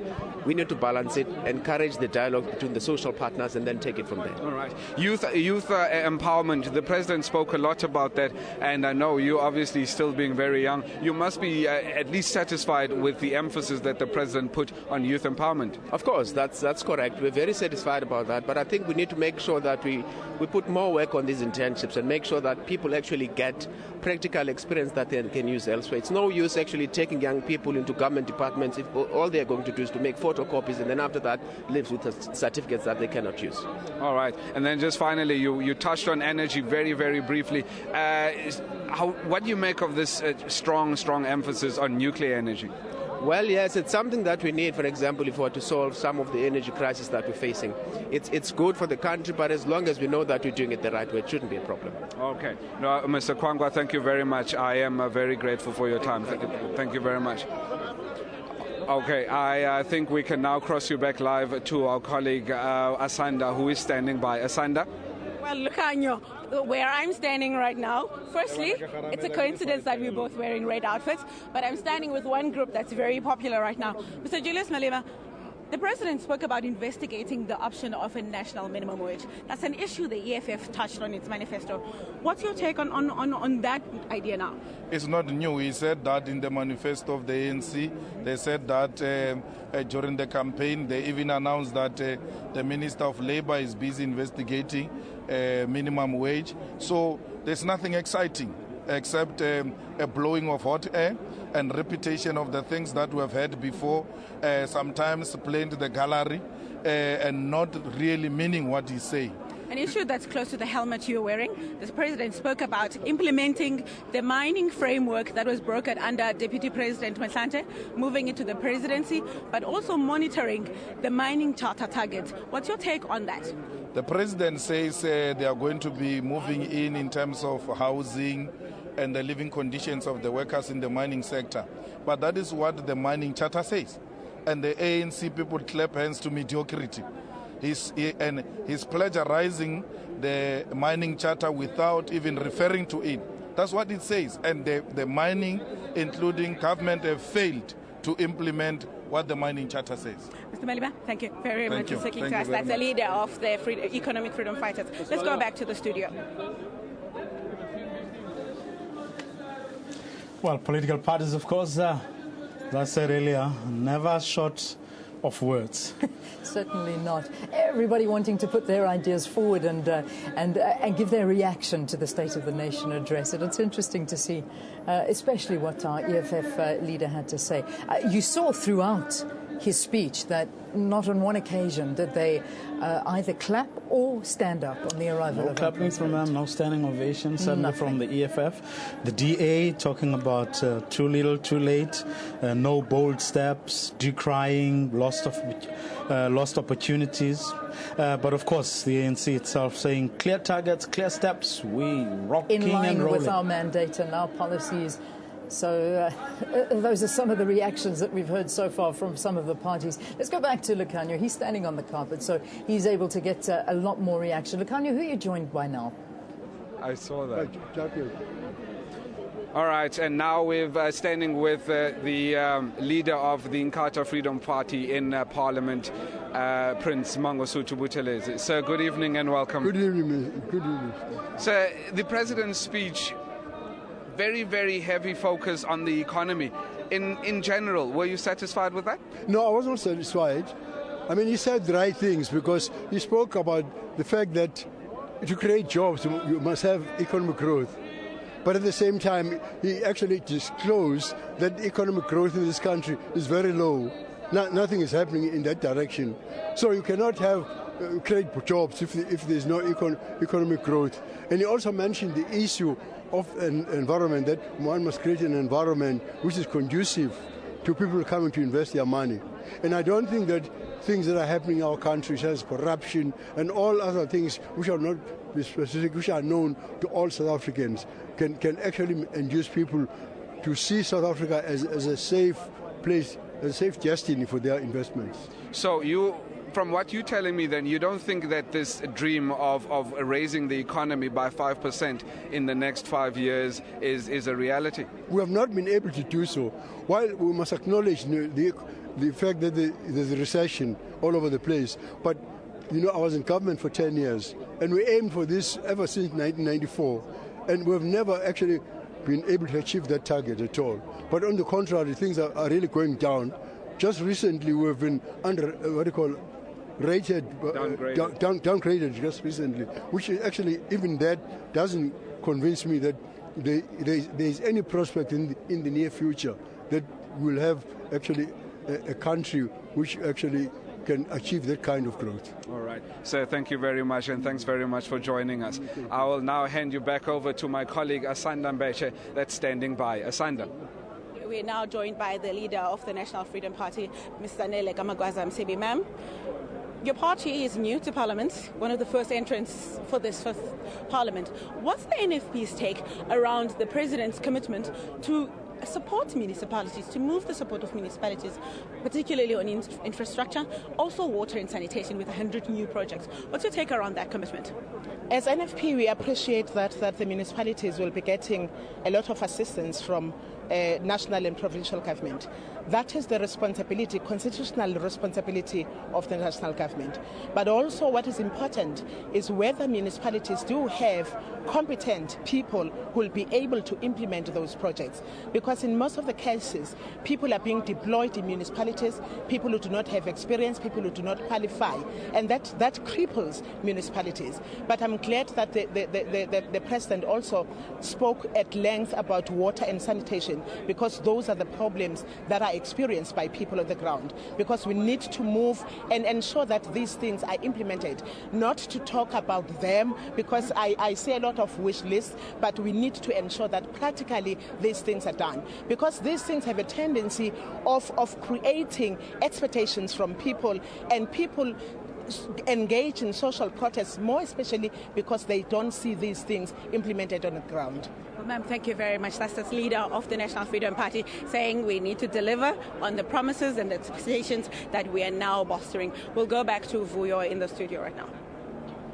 Well, thanks very much there to Asanda Mbeche, who, of course, will keep on bringing us those reactions from political parties across the spectrum. But right now, though, here in studio, I'm joined by the Minister for Human Settlements, Lindiwe Sisulu. Minister, thanks very much for joining us. My pleasure. It's an issue that has been with us, and I'm going to start somewhat differently and say, certainly during the campaigning period, yes, people started asking questions about whether, in fact, providing housing for South Africans is the way to go, and whether perhaps we shouldn't have a different way of approaching human settlements broadly. Yes. Well, you know, the provision of housing is already enshrined in the Constitution, so it's a bit late now to ask that question. But it is understandable that people should worry whether, in fact, we are going to stem the tide.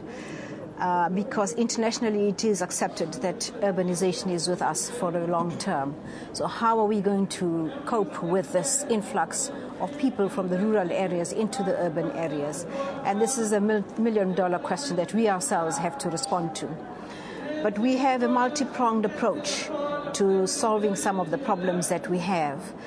And which is why now government has decided that it will work in a integrated fashion as opposed to individual departments going their various ways, which is the original concept that we had for human settlements, that where people are, all the facilities will be in place. But significantly now, the President is seized with the issue of the housing needs of the mining sector, because that has been in our face, has caused enormous grief to all of us, has caused wave shocks in our economy, and that is what he would like us to concentrate on and make sure that we can grapple with. But we will have to provide housing. We will gradually shift towards what is called rental housing, where people actually rent housing and are responsible for the payment of housing. The free housing we've been providing has been strictly for the indigent. Now, I'm trying to, without perhaps getting you to sort of find fault in what the person who held this portfolio before you may or may not have done. But here's an issue for me. For someone who's been in that portfolio before, yes, and having seen what has happened, especially over the past 5 years, where are you going to begin? That's a question I wanted to ask you about a week ago when we tried to talk to you immediately after the swearing in. Okay. Now, what happened is the whole concept of human settlement materialized after we had consolidated the work that we were doing together with other countries of like development, like India, like Brazil. And we came up with the idea of human settlements, which is why we changed the name to human settlements. I don't think that the policies were necessarily understood and followed through. But we're back there now, and I will not go into the pettiness of what happened above that. But we're going back to human settlements as we conceptualized it. And fortunately for me, I will be working with one of the other people who conceptualized this, who was my MEC in housing, in Gauteng, Nomvula. She's dealing with sanitation. So we're hoping we will make a very good pair to actually put back where we were and get us on track. Housing delivery has fallen 50% countrywide in the last 5 years. And there's no way that we can, cope with that. We've got to accelerate, and we've got to do things the way that originally we had thought we were going to do them. The policy we adopted was acknowledged internationally, accepted by the UN Habitat, and sold to all African countries as a model for the way to go.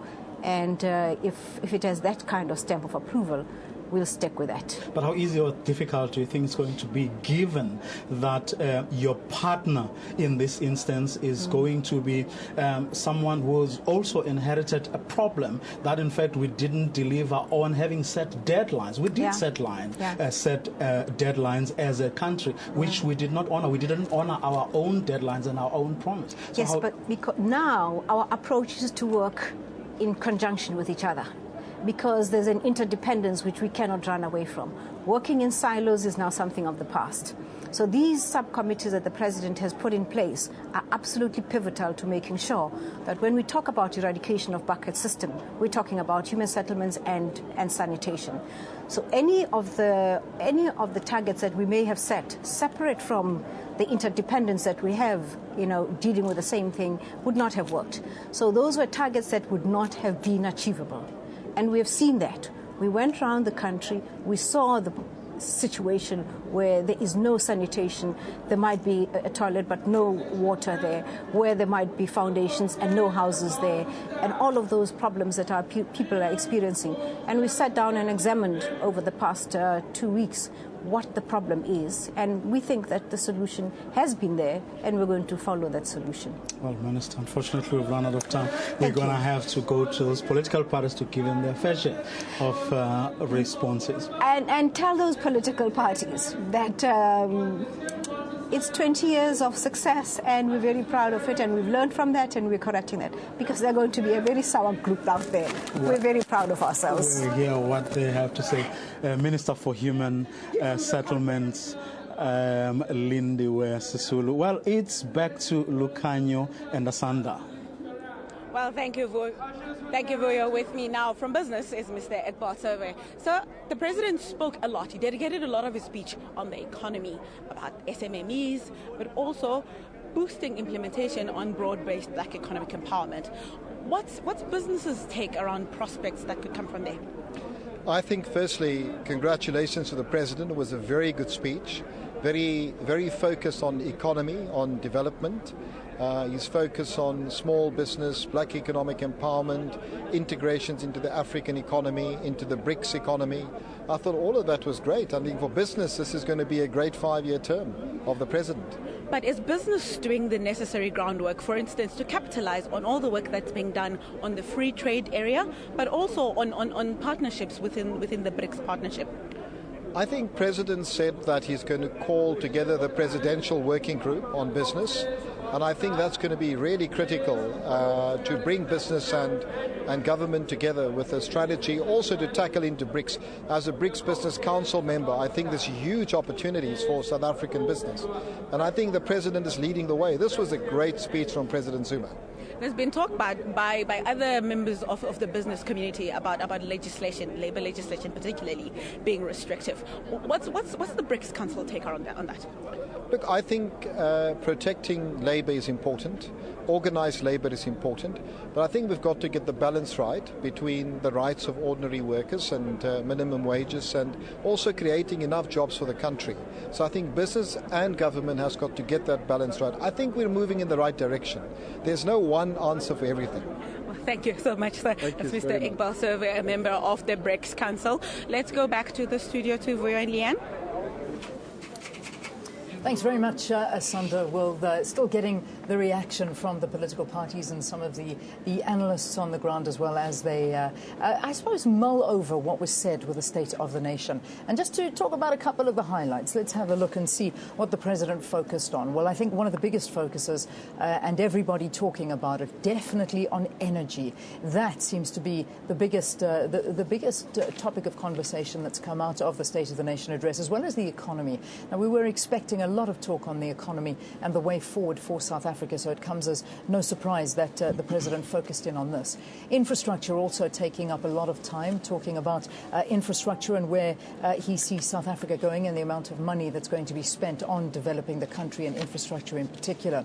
Something that was quite interesting as well was highlighting one particular sector, and that sector, agriculture, by saying that they want to introduce 1 million jobs by 2013 within the agricultural industry. Now, a lot of people are very happy about that, and but I suppose the big question is how.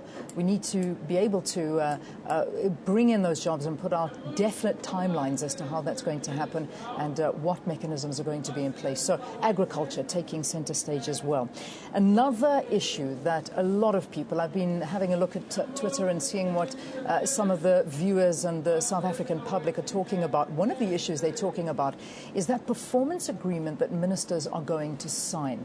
Now, that's something new. That's something that was spoken about this evening in the State of the Nation address, that there is going to be a meeting between the President and the Deputy President where ministers are going to sign a performance agreement. And I imagine if they don't achieve what's written in that contract and the key priorities within their different ministries, there's going to be a lot of reshuffling that'll take place. Now, Vuyo, you know, we've seen it happening. I mean, President Jacob Zuma has got absolutely no problem when it comes to reshuffling his cabinet, taking ministers away from a portfolio, not only ministers, a lot of other key members within provinces and departments. So this, I think, is one of those steps forward where now it's on written paper. If you do not perform, you're out. Well, I mean, remember, it's not the first time. He did have contracts with them before.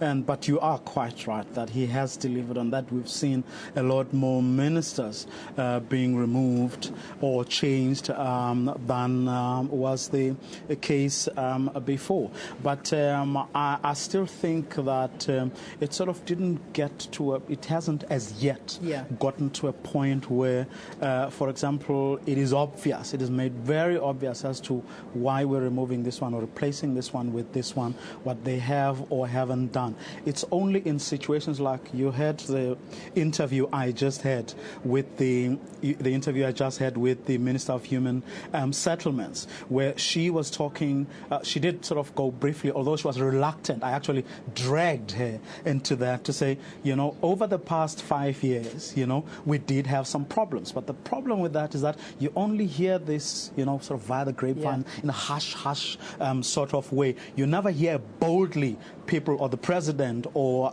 those around him saying, actually, we think Minister so-and-so didn't deliver and here are our reasons. And as a result, there are a lot of conspiracy theories. People would say, so-and-so has been removed for this or the other reasons because those reasons have not been forwarded. I'm not saying they should conduct their business in public all the time, but where it's of utmost benefit to us to get an understanding of what the thinking is and where things are going, why things are done this way and not the other way. I think it is important for some messages to be sent out there, and hopefully we'll get this is why they didn't to that point at some point. But for now, though, let's go back to the opposition parties.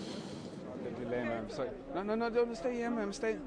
Okay, we're now joined by the Minister of International Relations. Ma'am, a lot of responsibility tossed on you by the President for the next 5 years, especially moving into the continent. Well, it's an honor, and I join fellow South Africans in congratulating our President for having laid out our movement forward, and how he had also invited South Africans to say, in the spirit of Pan-Africanism, this is how we are going to move this continent, this country, this economy, integrating it with our own neighborhood, making sure that indeed we continue to sustain peace, security, and development, but in the same vein, integrate our economy in the broader, immediate market that's viable for us with a billion population. All right, ma'am, that's fine. We appreciate your time, and thank you so very much for talking to us, ma'am. My pleasure. Thanks very much. All right, we are now hoping to just quickly see if we can grab the Secretary General of KATU, Mr. Zwelinzima Mavavi. Sir, good evening, and thanks very much for joining us. Firstly, the President spoke a lot about the economy, growing it for over the next 5 years, a 5% growth. Do you think that's achievable? Look, it depends on what is in the package and what needs to happen. Look, from our point of view, from a KATU Congress point of view, we can never achieve the fundamental change that we need in South Africa until we recognize that most of our woes comes from the fact that we inherited a growth path from the apartheid era that is simply unable to respond to the triple crisis of unemployment, poverty, and inequalities. We need to change that structure. We need to move away from an economy that is dominated by the mining, finance, and heavy chemicals. We need to emphasize more on industrialization. The President did touch on that, but then we will say he didn't go far enough. We must say that macroeconomic policies of the country must change to robustly ensure that we can industrialize. Resources must be released. Resources must be diverted away from other not so big priorities towards industrialization. That's the only way we can ensure decent job agenda prevails in the country. That industrialization will require energy, though, and is something that is quite critical in the country. Absolutely. The emphasis on energy is critical, and I think that we like the fact that the President kept on emphasizing on the need for this energy mix. I'm not a fan of nuclear. I must say KATU is not a fan of nuclear. We think that we have not had a proper discussion about that matter, not anywhere else, certainly not in the country. We worried about the disasters that nuclear is always associated with, the latest being the Japan disaster. We wonder if South Africa is really ready to implement the energy complex in the country. But of course, the renewables that the President was referring to is something that we fully support. Of course, energy is critical. We can't go on with this lights on, lights off, putting all manner of restrictions on mining and other critical sectors of the economy when we need to ensure that we can support them through energy. So that focus was absolutely correct. All right, and then just lastly, sir, before I let you go, also there was a very strong emphasis on the local government, something that KATU is obviously very concerned about. Were you happy with that? Well, we're very happy, and I hope that the mentioned municipalities are not the only ones that will see some attention, because if we were just to focus on the basket of those that are mentioned, then we will fall far short in addressing what everybody regards as a crisis of a lack of proper governance and delivery at the local government level. That focus is the correct one. We hope that the President will rally, in particular the Minister of Local and Corporate Governance, to ensure that every province, every municipality can respond to the challenge of ensuring that the local government works. Because that's where most of the delivery happens. All right, sir, thank you very much. That was the Secretary General of KATU, Zwelinzima Mavavi. I'll now hand you back over to my colleagues in studio, Vuyo and Leanne. Well, thanks very much to Lucanio. Well, I have with me here in studio the Minister responsible for economic development. Minister, so many issues, but we're not going to have time. Let me start with the growth target of 5% by 2019. I think that's consistent with the National Development Plan, but what the President really has said is if we want to achieve that kind of growth, and the jobs that that creates, we've got to get some things right. We've got to resolve not only the short-term issues of the mining strike, but also the underlying social problems that causes the unhappiness and that weakens the possibility of social partnership. Energy is key. If we don't create a much bigger capacity to generate energy, we're not going to attract investment. I guess the obvious question there is, why didn't we do that over the past 5 years? In other words, what are we going to do differently? What withheld us from doing what ought to have been done a long time ago? I'd say over the last 5 years in the economy, one of our most significant gains was the National Infrastructure Plan. It laid the basis. But a lot of that was focused on areas like water, schools, and so on. We're undertaking now some big energy programs, Medupi in Limpopo, Kusile in Mpumalanga, Ingula in KwaZulu-Natal. And the commitment the President is giving is we're going to conclude those programs. Well, your erstwhile colleague, Zwelinzima Vavi, if one listens to him carefully, he says there is nothing you are going to be able to do because you have inherited apartheid's way of doing things, and you don't seem too keen to be actually moving at a faster rate or at the required pace to do what needs to be done. You know, Vuyo, one of the things we did, we looked at the spending on infrastructure, the investment, the real investment, not the plans, but what we're actually doing over the last 40 years. And we're now spending in real terms significantly more than apartheid spent at its high point. So in fact, that's not the case. We are doing things quite differently because we've got to change the spatial patterns of apartheid and where we put infrastructure. Much more the infrastructure now is in rural areas. Much more of what we do is about empowering ordinary South Africans. So the story that we will be pursuing in the next 5 years is one in which infrastructure is combined with industrialization to create jobs in South Africa, to bring development to the nation. Now, if the government's analysis, as I sort of read it from what the President said, is that slow growth has been caused by global economic slowdown as well as by domestic conditions such as the strikes and also the shortage of energy. You did speak about the shortage of energy. But what's going to stop you, what's going to stop him, what's going to stop anyone from government from turning around if you don't achieve that 5% by 2019 and say it wasn't us, it was these external forces?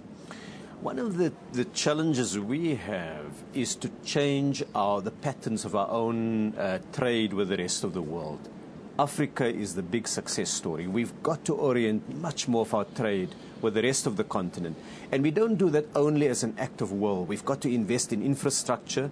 I did a map once looking at the railway lines across the continent, and they don't connect to each other. They connect to ports because Africa's industrialization has been absent. So that's what we're going to be doing. We're changing the patterns, much more south-south trade with the BRICS countries and with the rest of the continent. Minister, unfortunately, we have run out of time. Thanks very much for talking to us this evening. You're welcome. And unfortunately, that's where we are going to leave it for this evening.